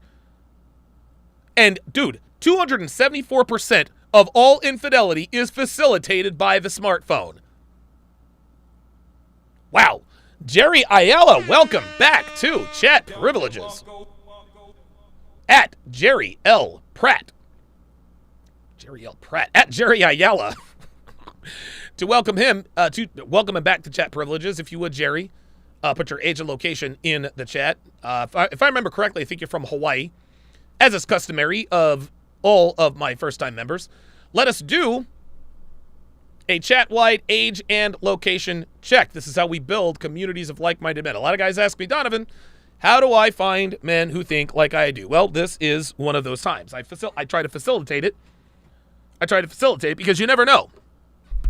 You never know. You guys could be... Your fellow viewers could live in your city. They could live in your neighborhood. They could live on your block. They could live in your building. So let's go ahead and get that chat-wide age and location check in the chat. And you can't coach them hard anymore. So, my bad. That was from Whitlock. I was sneaking out. I was doing this, doing that, saying I was with my girlfriend, saying I was going here, lying to this man, essentially. And so he started to probe around the house. There you go. There it is. He was questioning me, and it was just getting on my nerves, and I was becoming more and more anxious. I said, look, this is what it is. That must have felt good. Just to finally get it off of your chest. Just to get it off my chest. Yeah, it felt good. Oh, wait a minute. Why the hell is this? The pain that I saw in his... Guys, she just told us that she just admitted that the reason why she told her husband is because, well, he essentially kept probing. He was getting closer and closer to catching her. He was asking her questions she didn't want to answer. She didn't want to keep compounding the lies and everything in between. So she didn't admit to anything. She was more or less forced into it.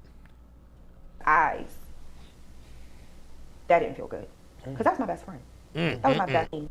And he was questioning me, and it was just getting on my nerves. And I was becoming more and more anxious. There it is. I said, look, this is what it is. That must have felt good. Just to finally get it off of your chest. Just to get it off my chest. Suffix Finest says she got tired of getting probed about getting probed. Oh, boy. Yeah, it felt good. But the pain that I saw in his eyes, that didn't feel good. Because that's my best friend. That was my best friend. And that didn't feel good. Dude, I'll never forget, man.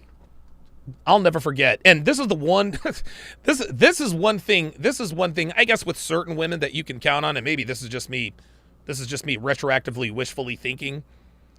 But I will never, ever, ever forget my 32nd birthday. Remember, I found out Amy had been cheating on me. She calls all day trying to apologize. I finally caved in. She came over. She was, basically dressed like a stripper. Got my name tattooed on the small of her back. made me dinner, cupcake, bought me a watch, et cetera, et cetera. And I'll never forget, man. I'll never forget. We're laying in bed after literally smoking a cigarette after like this hot, sweaty sex that we had. And I'll never forget. She said, I wish that you had been the one that cheated on me. And I looked at her and I was like, why? She says, because it would have hurt me a lot less. Wow. Wow.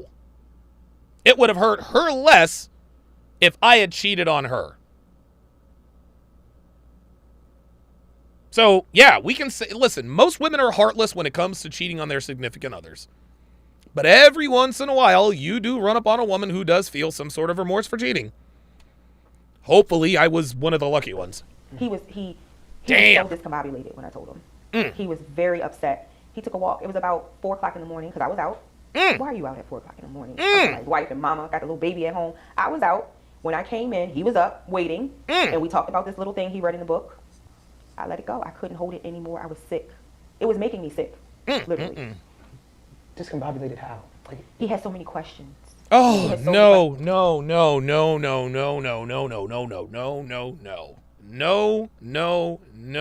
Oh, God. Oh, my God. Guys. And ladies. Men and women. Oh, Jesus Christ. Guys, if you find out that your significant other cheated on you, guys, just leave her. Don't ask questions. Don't ask who he was. Guys, because the more she tells you, two things are going to happen. The more she tells you, the more it's going to hurt and the more questions you'll have. It's almost like you're a glutton for punishment at that point. It's just, and guys, if your lady catches you cheating, don't answer any questions. Don't tell her who she is. Don't tell her how. No, because the more questions you answer, the more questions she will have. Don't do it. No, I agree. She just couldn't lie anymore. She just couldn't do it.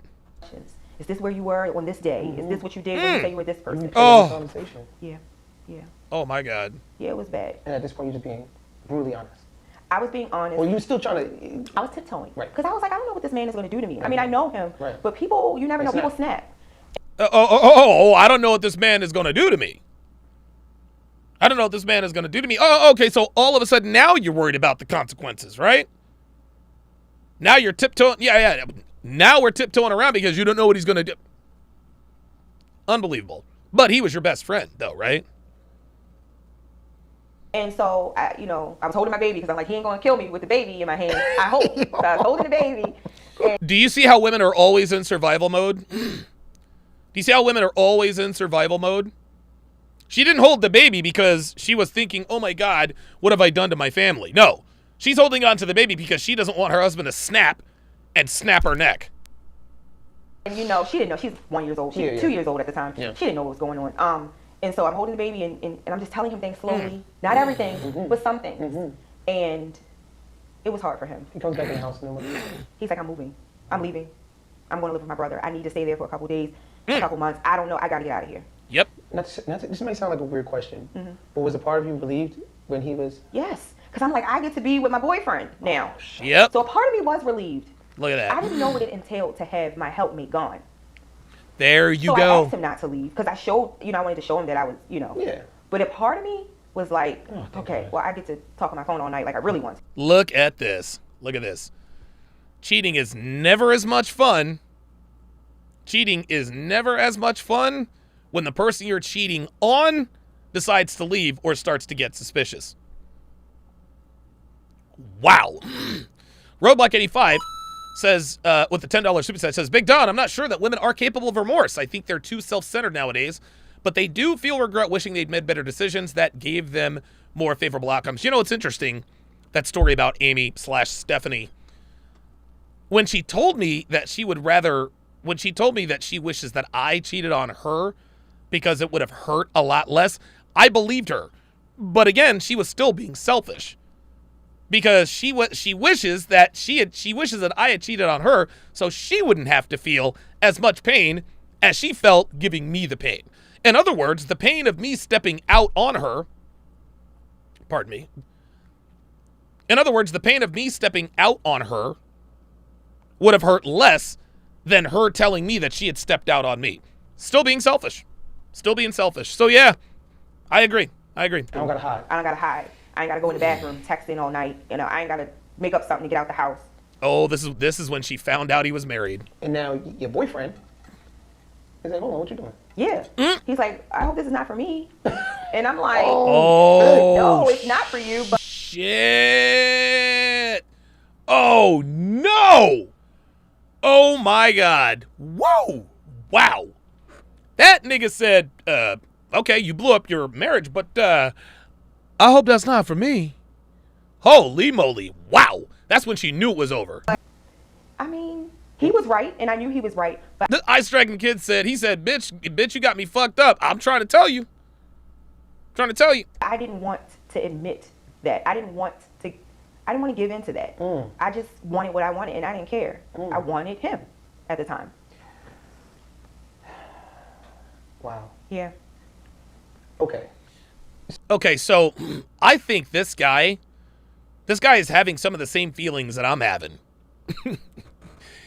I think that this guy has the ability, I don't know if that's empathy or not, who knows. But this guy seems positively shocked at this. So, does he actually leave? What do you mean? So he left. Of course he and does. He stayed with a family member for a couple weeks, and we talked about it daily. Every day he had new questions. Every day he was calling me and trying to get more information about what had transpired over the year and a half, almost 2 years. And Nah, can't do it. It was a lot of things that I had to break down and tell him. There was a pregnancy he didn't know about. Well, he knew about. What? Oh my God. Oh my God. Oh my God. It was a lot. It was a lot of things that I had to break down and tell him. There was a pregnancy.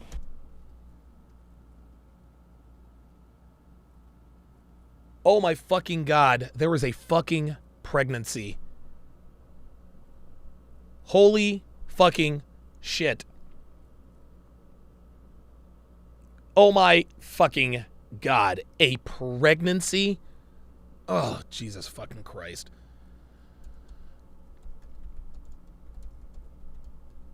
Oh, good fucking God, dude. A pregnancy, man. My ex-wife, Darcy, she committed paternity fraud.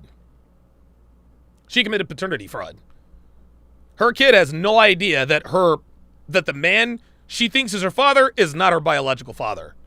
Ay, ay, ay, ay, ay.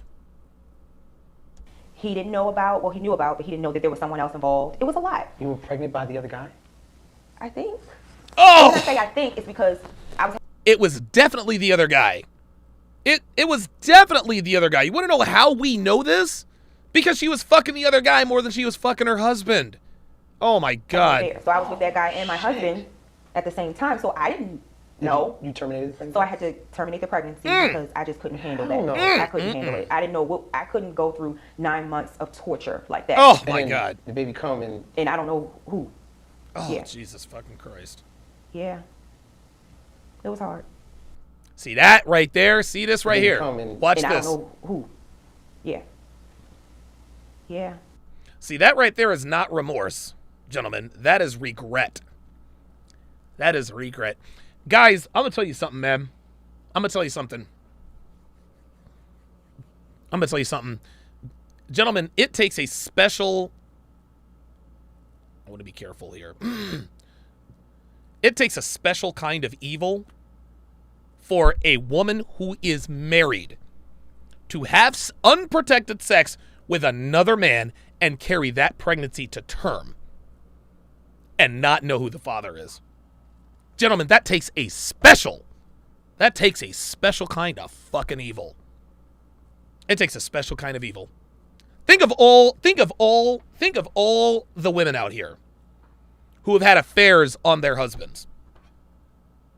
Think of all these women who have 1 or 2 kids where they're not quite 100% sure that that particular kid is 100% the dad. Can you imagine? Dude, it's an. And guys, it is a a special kind of evil. That's exactly what that is, man. That is, dude, I could not imagine what, like, when Stephanie told me she was cheating on me, guys, that crushed me. Like, I've never, ever, ever felt anything close to that emotional pain, ever. I can't even begin to, like, I can't even begin to think about what that would do to me. I cannot begin to think about what that would do to me. If I'm married and my wife admits to me, hey, Alex Hopkins the fifth might not be yours. Oh my God. Oh my God. Oh my fucking God. The kid that I gave my name to, my legacy name to, I am the fourth. Alex Hopkins the fourth. To think that Alex Hopkins the fifth might not actually be Alex Hopkins the fifth. Honestly, man, I don't know how it is. And you guys know me. I'm a fucking hothead. I'm fucking crazy. You got men who would never hurt a fly just doing very bad things when they hear about this stuff. But I'm going to tell you what, dude. Look, man, I would like to think that I would do the right thing. But I'm going to tell you what, I would not bet on it. I wouldn't bet on it. No way. No way, man. Oh, my God. Dude, I can't even imagine. Can't imagine. It was hard. OG Mammoth with the $5 Rumble rant on the Rumble side says, empathy is easy for most guys because we live in the same reality. Women live life on easy mode. That might be right, actually. Ostrike. Oh, wow. Ostrike with the $5 super chat said, I told you she was trying to get pregnant. She wanted to replace her starter husband and child set. Oh, my God. This is in. And again, this story is not uncommon, but fuck, man. Hard. It was very, very, very, very hard. What did you say when you told him that you were pregnant? She didn't. He's like, so you were pregnant by him? So many questions. Oh, and I had to explain to him, like, I don't know. Oh, him and God. At the same time, I don't know. Oh, my God. But at the time, financially, we weren't ready for another baby, and I was able to persuade him that this wasn't the right time. So my ex-husband, he knew about the pregnancy, but he didn't know that it made. Oh my.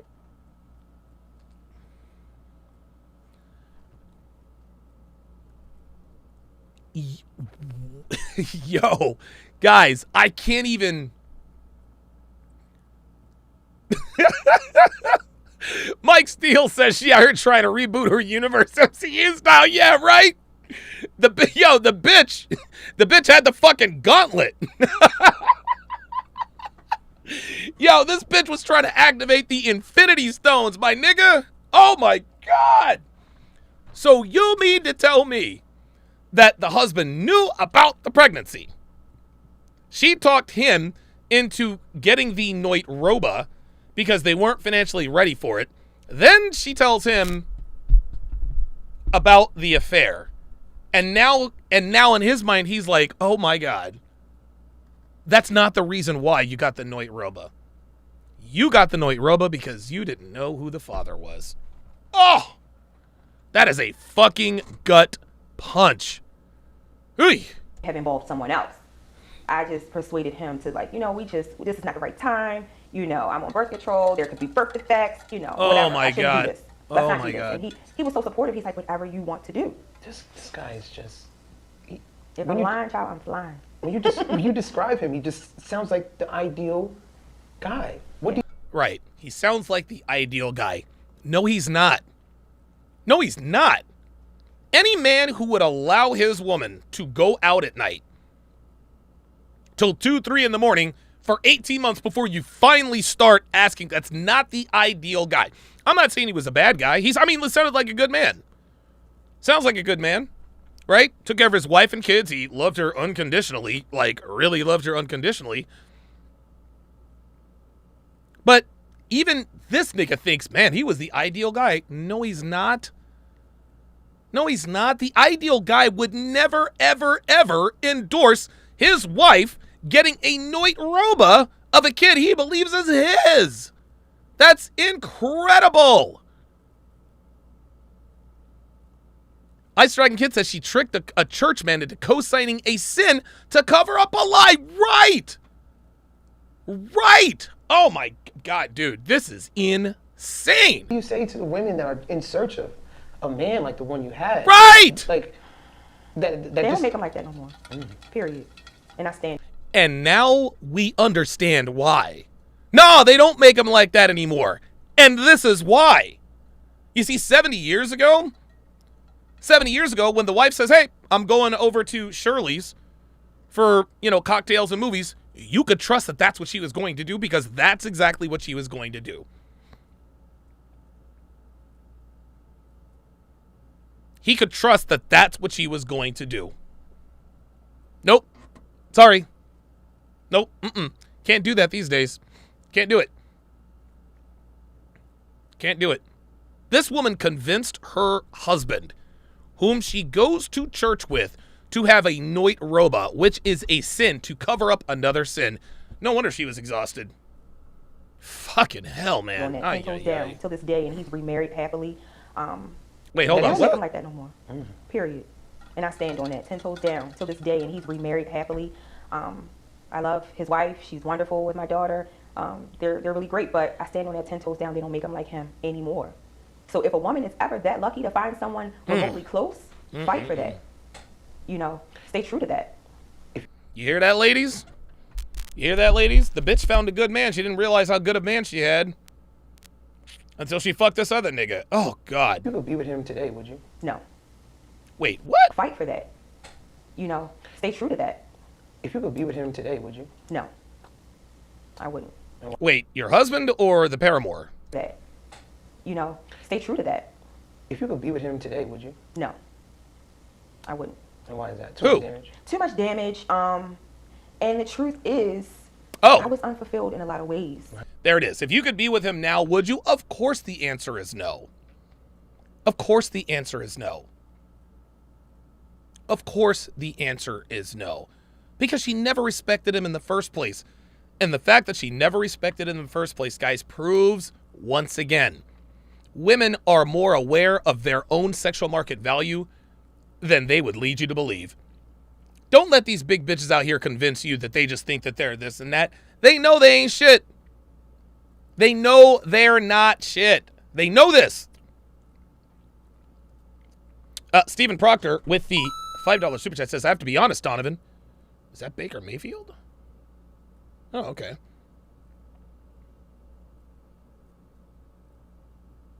All right. Says, I have to be honest, Donovan, after everything I've been through, I still go to bed upset about how the 07 Patriots season ended. Listen, I love sports, but it's not that serious.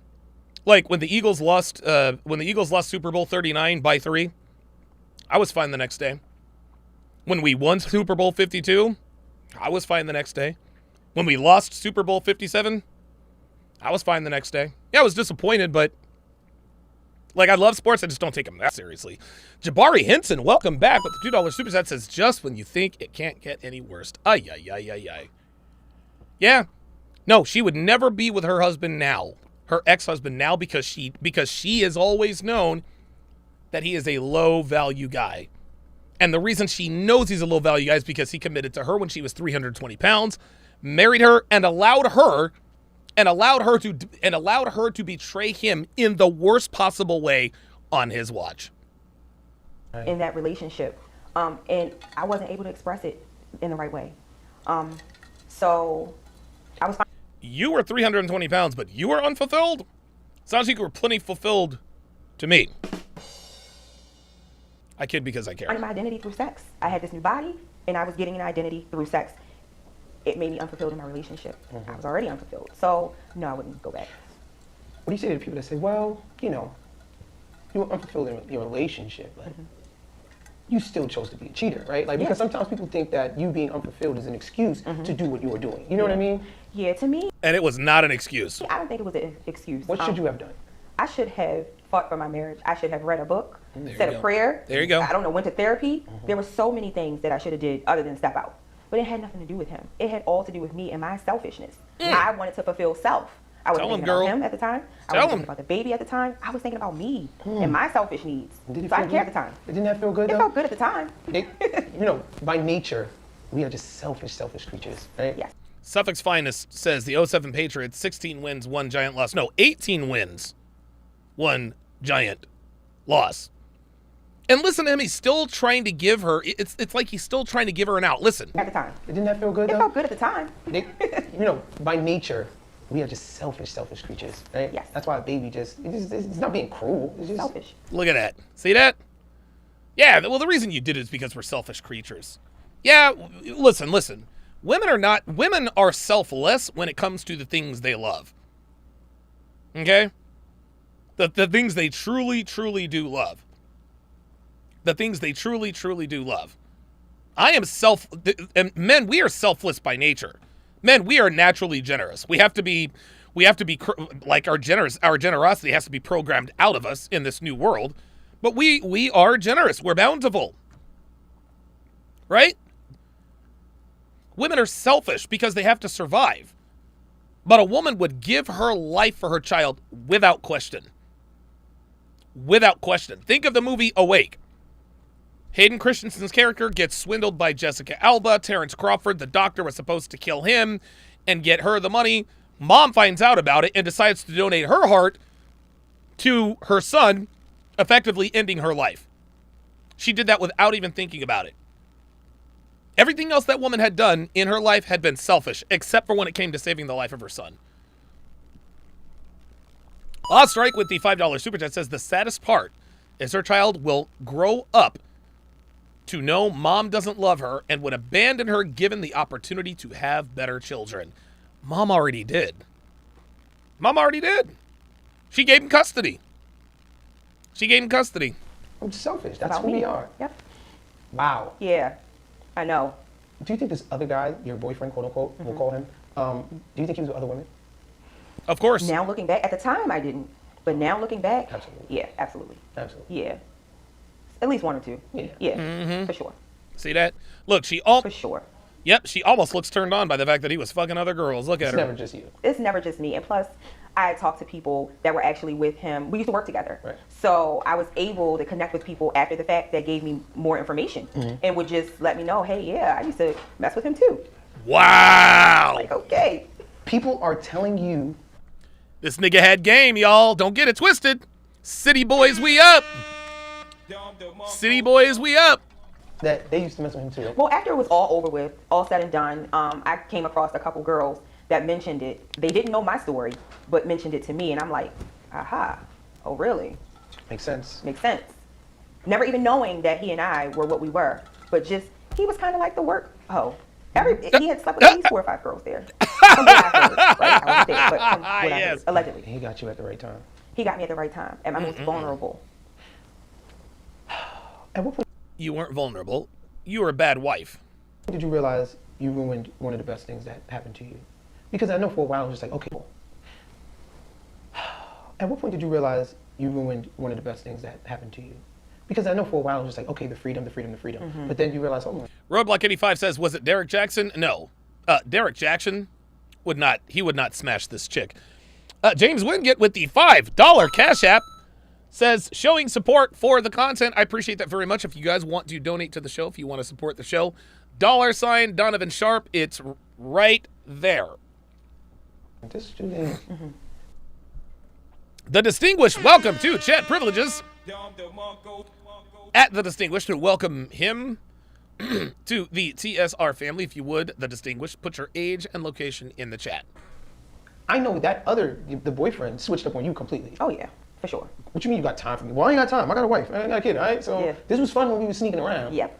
But don't think that, so at what point did you sit there and realize, like, hold on, this is not what I thought it was?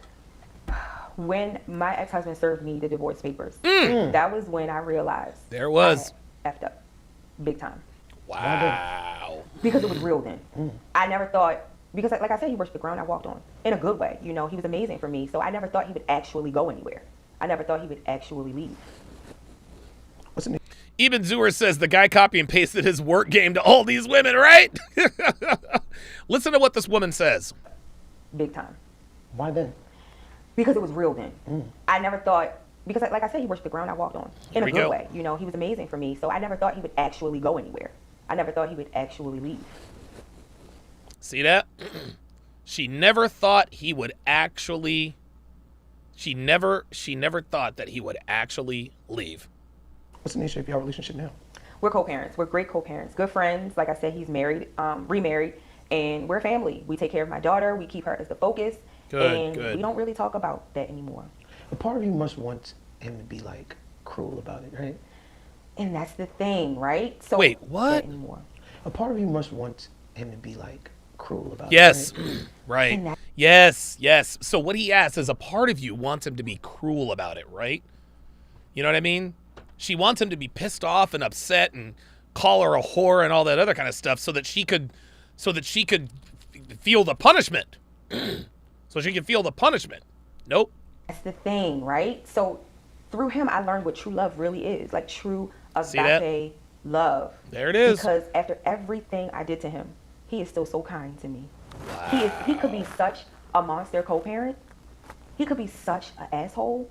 He could. I'm blessed. Yeah, I'm just like, wow, look at that. See that? He could be a monster co-parent. He could be an asshole. You want to know why she thought this? Is because that's the way she would be. This is the difference between men and women, dude. Even when women like, I don't have any children, so I don't know what it must be like to have that connection with someone. But holy fucking shit, man. Yeah, there it is. Suffix Finest says she's protecting. She would have been the monster. It's what she would do. It's what all women do. Dude, 9.5 times out of 10. When a man screws over a woman, she makes sure she makes his life a living hell for the rest of his life. Men, there's some men that do that. But the percentages are not nearly as high on the woman's side. Like, curse me out. You know? Like, tell me, like, curse me out something. That made me feel worse. Yeah. Because the more and more information he got about my infidelity after it was all said and done, the more I wanted him to just, I felt horrible. And I wanted to be punished. And he just killed me. Literally killed me with kindness. There it is. If killed me with kindness was a person, it would be him. Wow. As you know what? We about to take this ride. What would you go back to her? Wow, this is a very, very good question. It ain't worth it. Don't do it. Don't do it, Miss Sealy. Don't do it. Run for your life. You'll regret it. There it is. That's what I would tell my old self. What would she say back to you? You're right, but I'll be back. You're right, but just one more time. Just one more time. There it is. See that? See that? Even now, she admits that if she knew then what she knows now, she still would have done it. Wow. Yeah. So you would say this is a regret? Definitely a regret. Told you. I would. She's regretful, but she is not remorseful. Say, you know how people always say, if I could go back and do all things over, I wouldn't change a thing because it makes me who I am as a person. Amen. No, I don't feel that way. I feel totally opposite of that. If I could go back and change some things, I would.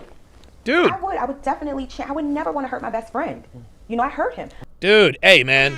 Don motherfucking DeMarco. Don motherfucking DeMarco, man.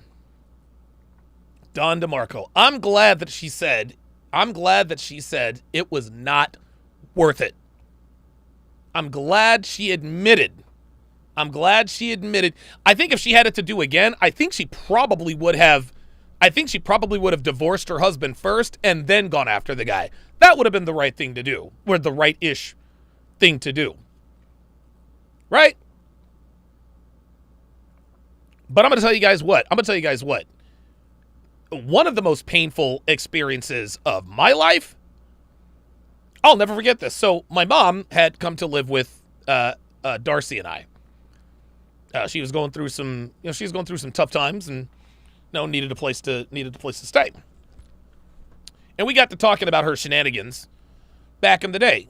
And my mom has said this to me a bunch of times. A bunch of times. It's absolutely ridiculous. Dude, it's absolutely ridiculous. She said, and I asked her several times, if you had it to do again, Mom, would you do it the same thing? She says, I would have done it the same. Guys, I almost kicked my own mom out of my house, man. I almost kicked my own, like, lie to a nigga or something. Nope. My mother was so prideful and so willful that she couldn't admit. She still to this day, I promise you, if I were to ask my mother, after all she put us through, if I were to ask my mother, if you had it to do again, would you do it differently? She would still say yes. She'd still say yes. Gentlemen, women grow old, but they never grow up. They just don't. They don't. My mother literally left me and my brothers and sisters to go chase some crackhead up in Detroit. Literally. And years later, after all the hurt and pain, she still tells me I wouldn't change a thing. So for this woman to sit here and admit that, yeah, women say this because they want to, for her to admit that, I lost my train of thought because I'm watching Zach Wilson. For her to admit that a lot of women like to say, yeah, if I had it to do again, I wouldn't, I would do it the same. No, I like that she admitted, no, hell no, I would have done things differently. Or hell yeah, I would have done things differently. Yeah. A lot of guys say, damn, Donovan. See, it's funny, the heat that I catch from the black community about the way I talk to my mom. Listen, man, I love my mom, but the only reason I love her is because she is my biological mother. My biological mother was an extraordinarily selfish individual. Oh my God. Like, dude. Oh my God. Dude, I could tell you all some stories, man. Holy shit.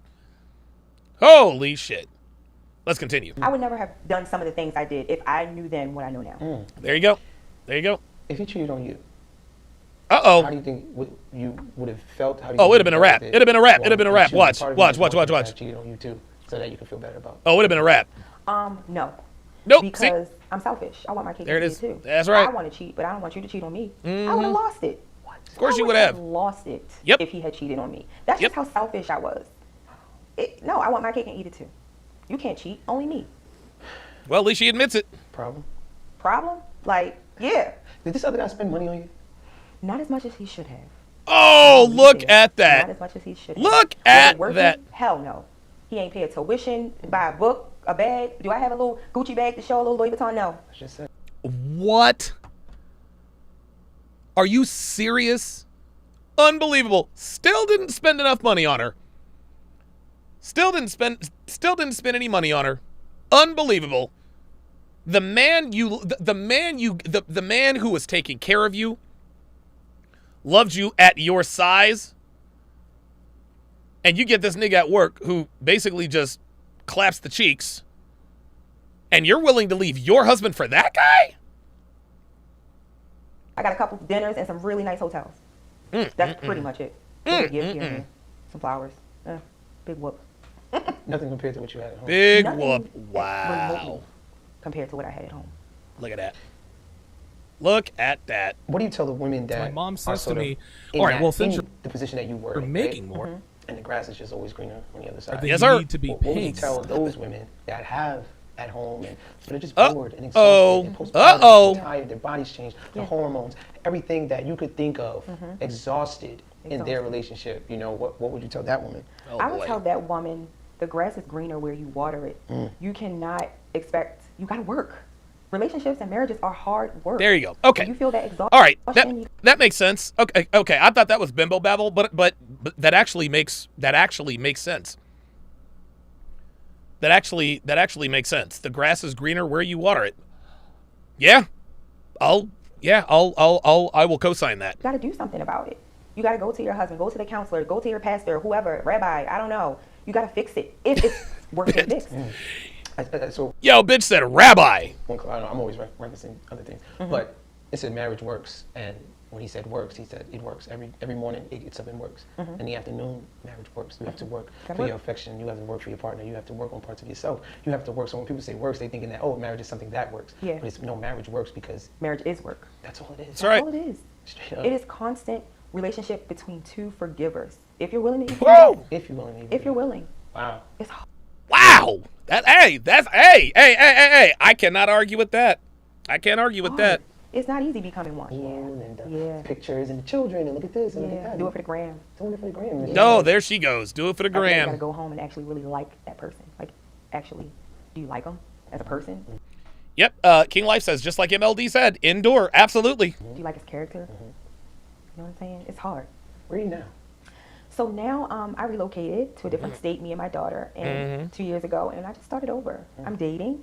Oh, you are? and It's different. It's difficult. You know, I got married. It's trash. It's trash. Okay, it's trash. I said You it's know difficult. it. It's really trash. Yeah. There you go. It's There it definitely is. trash. See? It's difficult. Unbelievable. You know, I got Listen. married. It's trash. It's trash. Okay, it's trash.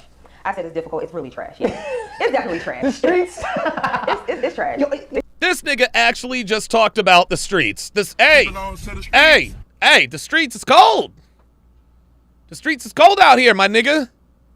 And she knows that now. Roadblock, 85 of the $20 super chat, oh boy, says she is the quintessential example of why we expose their fuckery.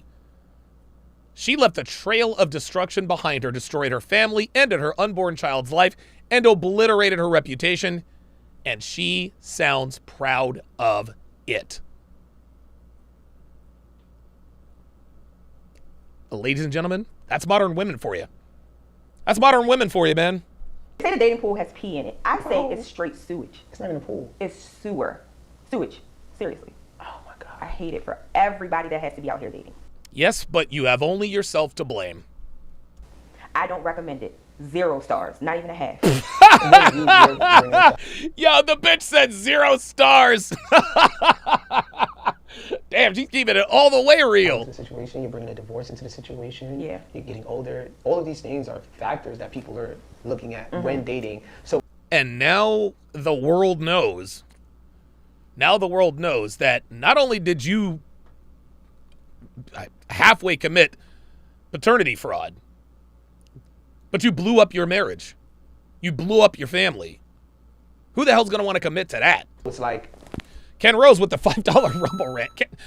Ken Rose, I swear to God, this dude, Ken Rose has Rumble ranted, he's super chatted, he's Cash Apped, he's PayPal'd. He's probably going to Vimeo and all this other kind of stuff. I appreciate it, Ken. Thank you. it's just blow after blow after blow. Yep. Yeah.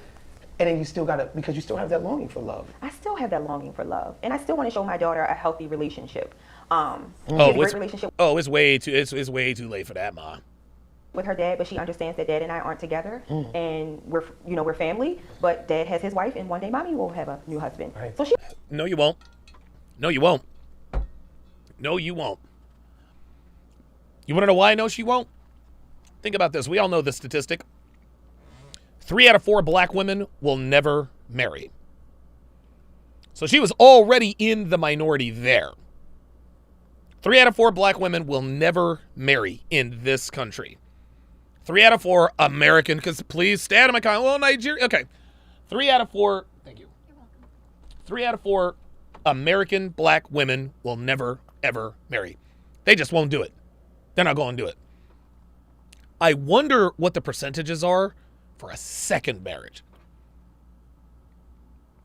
For a second marriage. 3 out of 4 black women never married. This woman is divorced. She's had at least one Noit Roba that we are aware of. She is a single mother. She is a cheater. She's a homewrecker. Yeah, no, marriage is not in the cards for you again. It's not in the cards for you, boo. It's just not. Right. Yeah. What do you think? Yes, she better. I mean, Oh, What do you think about that topic when people always uh-oh. This is a very good question he just asked her. Do you think men are the prize? In other words, has your mindset changed? say, well, men are the prize, and we say, oh no, women are the prize. What do you if we can get your insight on, I don't know. weigh in on that. I don't subscribe to that. I feel like if There you it meet is. somebody that's There it worth is. the fight, both of you are the prize. No, both of you are not the prize. There can only be one prize. There's never There's no such thing as equal sexual and relationship market value. There's no such thing as that. One person is going to be better than the other. You know what I'm saying? Like, I don't subscribe to that. I feel like if there's people that love each other and want to be together and are willing to do the work, you both are the prize. That is so true. You know, I don't. That is so true. Yeah. And I never hear married people. This dude read an HBCU game. That's so true. Or people in like happy relationships talking about those kind of things. Yeah. It's always. It's a little one-sided, if you ask me. Did you have a whole phase growing up? Or did you? No, my whole phase was when Pandora's box opened during my marriage. Okay, well, we don't need to watch. We don't need to watch the rest of that.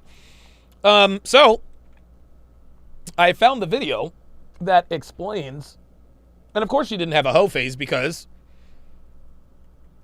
fat girls back then didn't have hoe phases. But what I'm going to do now is I'm going to play you guys the video. I'm going to play you guys the video that describes the situation with my mother. This is one of the... You guys just have to see it to believe it. Here we go.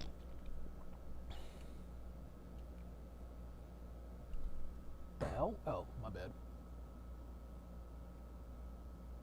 2.5, 3 months before I moved to Las Vegas. You guys know my story. Go back to Red Pill Origins Volume 2. Went through a really, really tough breakup with a girl by the name of Amy. You know, drugs were involved. She cheated. I thought I had STDs. I didn't. Basically kicked out of the state. You guys got to go back. You guys got to go back and listen to that. I don't want to rehash all that. But I ended up having to go to Atlanta. And for a little while, I lived with my mom. Now, when I first got there, I got a job. I had a job in less than a week. There was a mattress place right across the street from where she worked. So that was convenient for me. So I walked in there, filled out an application. The guy looked at me, heard the way I talked. He looked at my experience, just surveyed. He said, when can you start? I said, well, I can start today. Long story short, I'm immediately on the staff. I'm the best sales guy. I'm the best mattress delivery guy, et cetera, et cetera. The rest is history. Anyway, this guy was paying me really, really good money. And when I first started, this guy was paying me $600 per week, cash under the table. 2 weeks later, he gave me a $150 raise. He started paying me $750 a week, guys. This was, listen, under the table. This was great money. 2 weeks after that, he gave me another $50 raise. He's given me $800 a week. A couple weeks after that, he gave me another $50 raise. $850 per week. With each raise, I'd come, I was living with my mom at the time. I'd come home, I'd be like, yo, mom, the boss gave me another raise, blah, blah, blah, blah, blah. Now, credit to my mom, when I first started living there, she said, listen, I'm going to let you stay here for free until you get on your feet, then you have to pay rent. Hey, no problem. Listen, I'm a grown man. I'll pay my own way, no problem. So that very first week, he actually paid me for a full week, $600. I said, all right, mom, I'm going to pay you $300 a month to rent this room. She said, no problem. That's more than enough. It was all good. So that very first paycheck, I got paid for a half a week. I was only going to live there I had only been living with my mom for 2 weeks. I said, you know what? I'm going to give you a full month's rent now, and then I'm going to give you full month's rent at the beginning of the month. I mean, listen, you are letting me stay here. You did say, hey, until I get on your feet. Listen, it took me 3 days to get on my feet. Fair is fair. No problem. Hey, you know what? I appreciate it, Donovan. It was all good. So 2 weeks later, I tell her, all right, well, I got a $150 raise.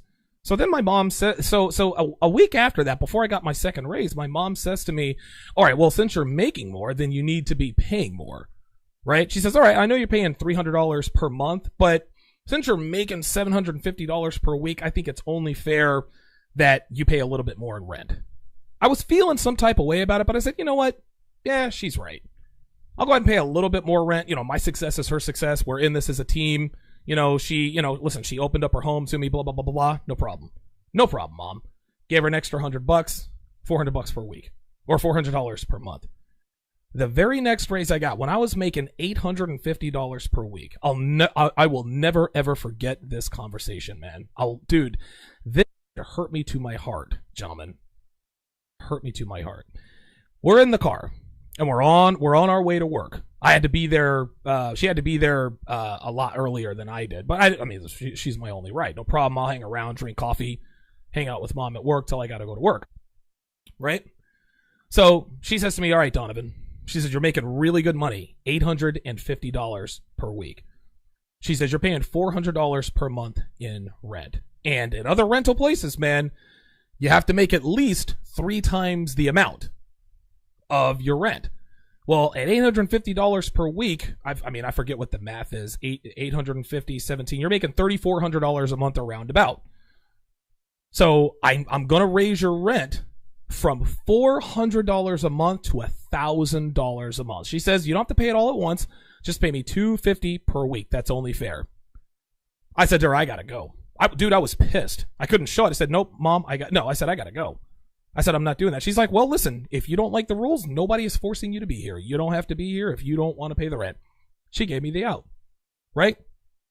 So at that point, I knew that I only had a couple of days. Now, again, remember, we're talking about my mother here, and there's a lot of backstory to this, but for the sake of time, I'm going to spare you guys the details. I'm going to spare you guys the details of our childhood and all this other kind of stuff. This is a woman who left me and my brothers and sisters with our incapable father so that she could chase a bad boy in Detroit. Like, this is what happened. She left us to pursue a bad boy. That didn't work out, so then she sent for us in North Carolina, then acted like she was the world's greatest mother, conquering hero. We were teenagers. We weren't having it. Anyway, I don't want to get into that. I might actually do a podcast on that. I love my mom. I do. And I didn't fully forgive her until I found the grew up a little bit, because at some point you have to understand that parents are people too. I love my mom. I'm always going to love her. That's just how it is. But parents are every bit as flawed. They have all the frailties. They have all of the flaws that regular people do. This is just how they are. But anyway, so I'm sitting in the car. I'm like, I got to go. So then my mom literally tells me in no uncertain terms, well, then get the fuck out. She says, well, listen, Donovan, if you can't or won't pay the rent, then you don't have to be here. She says, I'll give you a couple of days to get your affairs in order, and then you can go find a place of your own. Okay? My mom did not realize that I was really going to do this. So I called up my sister, who lived in Buckhead, okay? My mom lived in Clayton County. She lived in Morrow, Georgia. Dude, Clayton County is the armpit of Atlanta. Worst place anyone can ever think of. My sister lived in Buckhead, the nicest area of Atlanta, right out there towards Midtown. You guys out there in the 401, 678, and the 770, you guys know what I'm talking about. My sister lived out there in Buckhead. I gave her a call. I said, Mom is acting stupid. Of course, my sister says, yep, I know. She's known to do that. And my sister have a very hot and cold, on-again, off-again relationship. I said, look, I just paid Mom rent. I said, I can pay you. I told her I'll pay you $500 a month if I can just sleep on your couch. She said, yeah, that's fair. No problem, right? I don't mind paying her a little bit more because, of course, she lived in Buckhead, and the apartment building that we were living in had stores on the bottom. It was wonderful. So what I did, packed all, right, that night, had a guy that I work with come and pick me up early in the morning. I moved out without my mom even knowing. She told me, hey, listen, if you don't want to pay the rent, then you don't have to be here. So I got out. Right? So a few hours later, I'm at work. My mom drives to my job. She drives to my job. And she says, she gets out of the car. She's like, all right, Donovan, I can see that you have left. She says, I didn't expect you to do this. I have to be honest with you. And I told her, I said, yeah, well, I did. She says, all right, well, I'll tell you what. She's like, if you just pay me $1,000 right now, we're square and done. I said to her, no. I said, you need to leave. I said this to my mom. I said, no. I said, get out of here. I was pissed the off, man. You're sitting here trying to price gouge your own son, man. Dude, I was pissed and I was hurt behind that, man. Like, dude, it even hurts talking about it now, because that's just not something you do to your kid. Like, it's not. I was 32, 33 years old at the time, but still, like, what are you doing? Like, I just came out of a bad situation, right? I paid you I paid you 2 weeks worth of rent. I hadn't even stayed there yet. But every time I got a raise, you want to give yourself a raise. No, that and you. I said no. She turned around and left, right? She then calls my boss and airs out our dirty laundry. Now that's neither here nor there. But she called me later that night and she says, Donovan, I really feel like you did me wrong. I said, Mom, I need to hang up the phone because I'm going to say some disrespect. She said, Donovan, but I'm your mother. I said, yeah, Mom, but I'm your son. And I hung up on her. I didn't talk to her for 2 months after that. She actually called me 2 months later. I'm on a delivery, dude. I'm right there at Spaghetti Junction, right where 20 and 85 and Highway 75 meets in Atlanta. Spaghetti Junction. You guys know about that. I'm sitting in traffic with my delivery partner Jeff. You know, we're sitting there, you know, eating hot dogs, potato chips, listening to whatever. My mom calls. I didn't pick up the phone, right?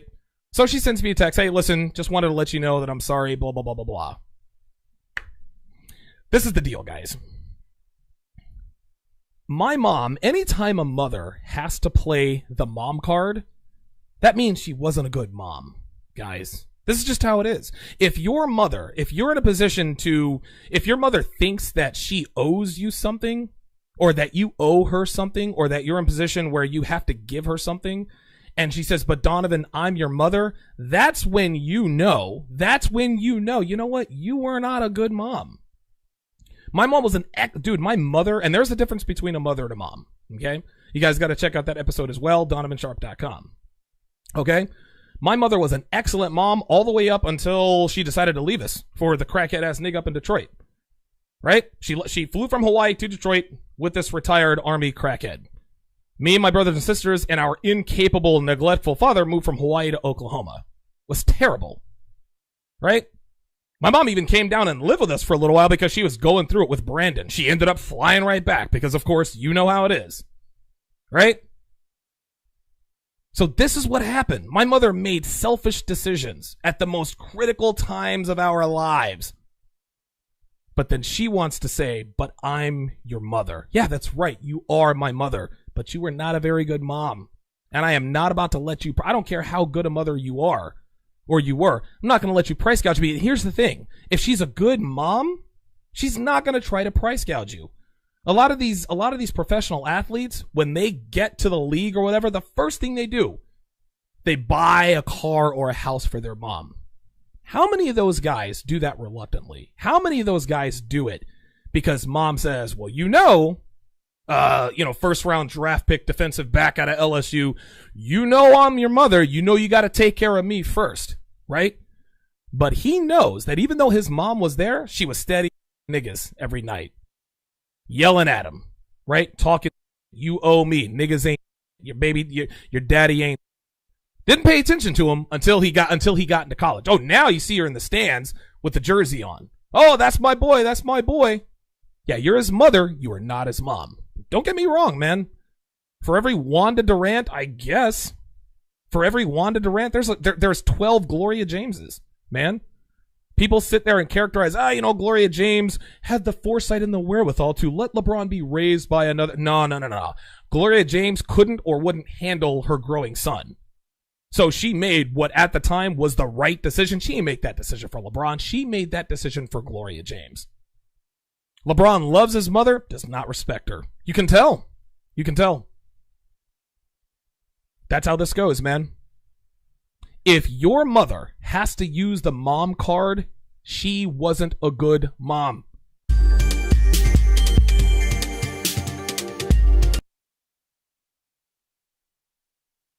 All right, there you go. There you guys have it. I was actually while that was playing, I was looking for a video. Where I talked about my mother kicking me out at age 19. I'm running a little short on time, so I'll be quick with this. So I'm 19 years old. And I just gotten done with my freshman year at High Point University.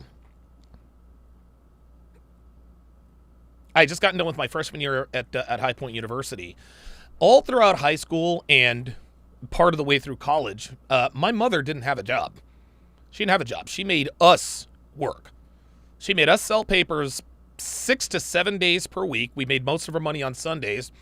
And then my mom had this huge paper route. She had this huge paper route that I performed most of the time. So my mother did not have a job except for this whole paper route thing. Then, of course, she's getting child support from my dad and this and that. Because at least up until I was 18. right? And so what was more was that each one of my brothers and sisters, we all had W-2 paying jobs. My brother and sisters worked at Golden Corral. I think my youngest brother, I think he worked at McDonald's, did other odd jobs. My mom had this rule. And again, this was after she abandoned us. My mom had this rule. My mom had this rule. She says you got to give 30% to the family after taxes. She would look at our paycheck stubs. And she would require us to give her 30% of our post-tax paychecks, right? Post-tax paychecks. We did it reluctantly, but what were we going to do, right? And so I remember I was big into rollerblading my freshman year. I was very, very good. And there was a pair of Nike rollerblades. I'll never forget this. They were called Air Excel Elites. And I wanted a pair, but I couldn't buy them. I didn't have enough to buy them after I gave my mom her 30%. So I decided to lie about how much. I don't even think I told her I got paid. Right? I don't think I told her I got paid. So I don't know. I forget what day it is. But my mom finds my paycheck stub in the console. She finds my paycheck stub in the console, and she says, "What's this?" I'm like, She's like, "Oh, you got paid." I was like, "Yeah." She's like, "Get the fuck out of my house. We're in the car, but she says, you are going to get the fuck out of my house." She says, "I don't care where you go, but you can't stay here anymore." I'm 19 years old, man. I'm 19 fucking years old. I ain't got no... Like, I'm 19 years old, and you kick your fucking kid out. You kick your kid out because he wanted a pair of rollerblades? Like, for serious? And I want you guys to keep in mind, I still didn't realize the extent. Oh, wow, a skunk on the field. Oh, no, stay away from that. Oh, no, ain't nobody going to catch that. There's a skunk on the field. Oh, my God. Nope, stay away. That's funny. Everybody's staying the fuck away. They're like, nuh-uh, we don't want no parts of this. That was funny. Sorry about that. But I still had no idea that my mother had really fucked us over. This is just a few years after we moved back to North Carolina. So I still hadn't even begun to process that, and she kicked my ass up out of there. I managed to find a place. It was 810 North Duke Street, Durham, North Carolina. Right down the street from the Northgate Mall at the time. I'll never forget. My mom ended up having to move into my apartment because she got kicked out. So she kicked me out for rollerblades, then she couldn't pay her rent anymore. Yeah, Donovan, can I live with you? And I told her, yeah, of course. You're my mom. I still hadn't, grasped it. So, for anyone, specifically black women who are critical about the way I talk about my mother, you guys have no fucking idea what you guys are talking about. And I really don't care. I don't give a shit, man. I'm just not. I just don't care. I don't care if you think I'm a bad person or not. I really don't give a shit. I lived this shit. Like my mother, I'm not saying my mother was a bad person, but she was a terrible fucking mom. Terrible. Otherwise, she's a good person. And now that we're adults, clearly our relationship is different. But my mom was a terrible fucking mother. Me and my brothers both say this. She was a bad mom, dude. She was a bad mom. And so a lot of people say blood is thicker than water. No, it's not. Physically, blood is thicker than water. My mom used to say that shit to me all the goddamn time. Blood is thicker than water. Yeah, there's precious little evidence of that in your activities the last decade and a half, Mom. I can't believe he just talks about his black mother this way. Half you niggas know exactly what the fuck I'm talking about. Half you niggas know exactly what the fuck I'm talking about. And dude, guys, honestly, other than that, I had a great childhood. Like, my childhood was awesome. I wouldn't trade it for the world. Dude, we got to live all over the world. We got to live in Hawaii 2 times. Like, it was great. It was great. Mom was always on top of us with this when we were kids, with the schoolwork and the correct pronunciation of the words and all that good stuff. But after we started getting minds of our own, and she got selfish, no, she was not interested. She was not interested in being a mother. Nope, she was not. She was not. Roderick Thomas says, do you still respect your mom? No. No, I don't think I do. I don't think I do. And I mean, that's a sad reality. That's a sad reality to, that's a sad thing to have to admit, but it's, I mean, listen, I love my mom. I don't respect her. Love her to death. I would do almost anything for her, but yeah, man. Yep. And so, I've been blessed financially over the past few years, but I'm a little less than generous with my mom. I wish it wasn't like that, but that's the way it is. That's the way it is. You have a hyper successful son. I could do a lot more for my mom. I could write my mom a 6-figure check right now, and it wouldn't so much as dent my bottom line. I'm never fucking doing it. Never fucking doing it. I am never, ever fucking doing that shit. Ever. We all have an idea who's probably going to take care of mom in her elder years. We probably have an idea which one of us is probably going to take care of my mother through her elder years. I can guarantee fucking to you that will not be me. It will not be me. I'm sorry. I can't do it. Can't do it. You can only, guys, listen, you can only forgive so much. You can only go through so much shit before you finally just start to say, you know what? I'm not going to reward this person for fucking me over. But Donovan, she gave birth to you. Yeah, with an epidural. Right? Your mother gave you life. So my mother had sex with my father specifically so that she could have a child? No. No, they fucked because they got horny. Look, man, every pregnancy is an accident. Almost all of them are accidents.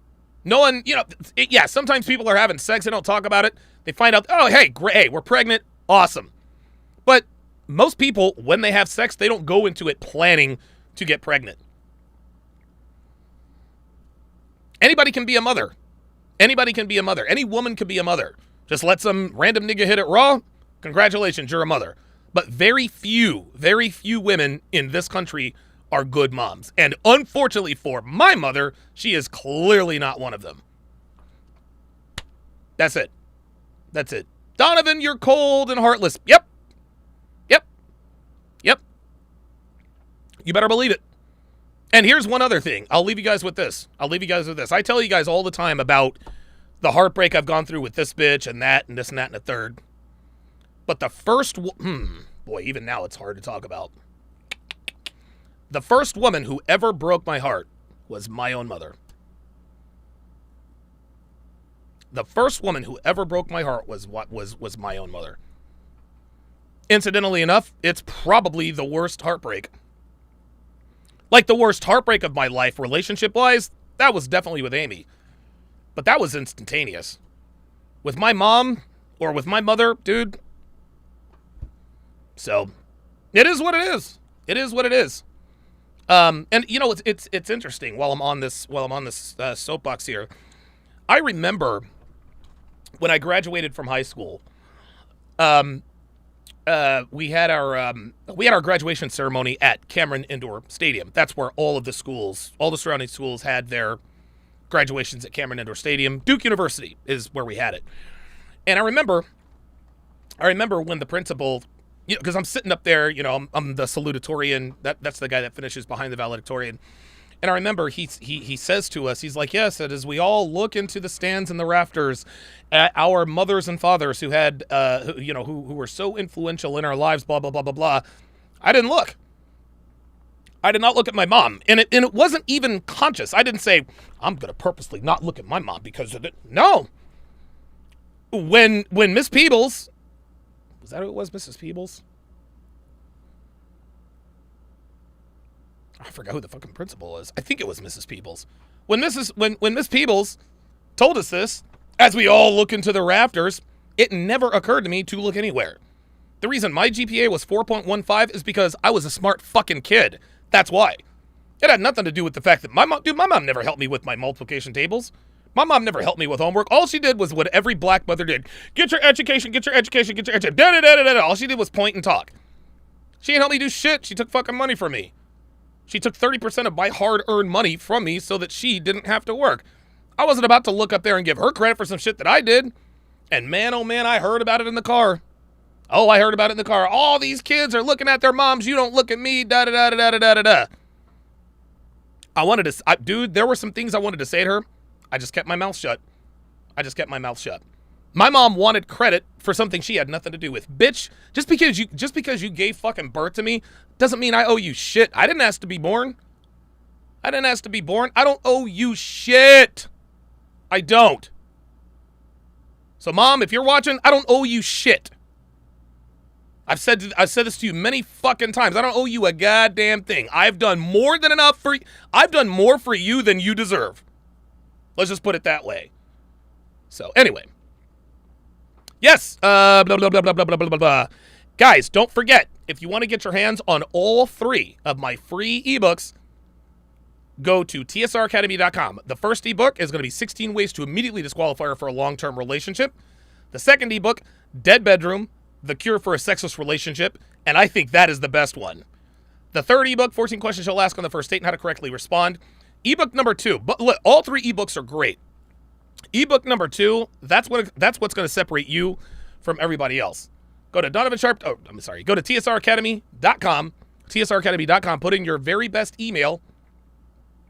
Plug in your very best email, and the book is yours. Also, the CME goes down exactly 1 month from today. Unfortunately, we have sold all of our in-person tickets. And we are not going to be releasing or recording the speeches, which means the only people that will see and or hear these speeches are those who will actually be there, unless you get a virtual ticket. There are plenty still available. So go to masculineexcellence.com to get your hands on a CME 3 virtual ticket today. All right, so what's going to happen now? Looks like I'm a little bit behind, but what's going to happen now? I am now going to move the show to Rumble. I'm now going to move the show to Rumble. We are going to continue with the ultimatum, which is getting better by the fucking hour. Then we are going to have at 5 o'clock ish. We're going to have another TSR. We're going to have another Sharpe Sports Talk. We're going to talk about Aaron Rodgers. We're going to talk about Zach Wilson. We're going to talk about Josh Allen, and I'm going to give my very first pigskin power rankings. That's all I could come up with, guys. Pigskin. I need somebody to come up with a name for my rankings. Like Colin Cowherd, he has the herd hierarchy. Nick Wright has the tiers. I need something that tells us that it's the NFL's power rankings using some combination of my name. So, it is what it is. Okay, that is going to do it for this, the 1010th edition of TSR Live. My thanks to all of my patrons, my super chatters, and my members. I will see you guys over on Rumble in a few. Thanks for watching.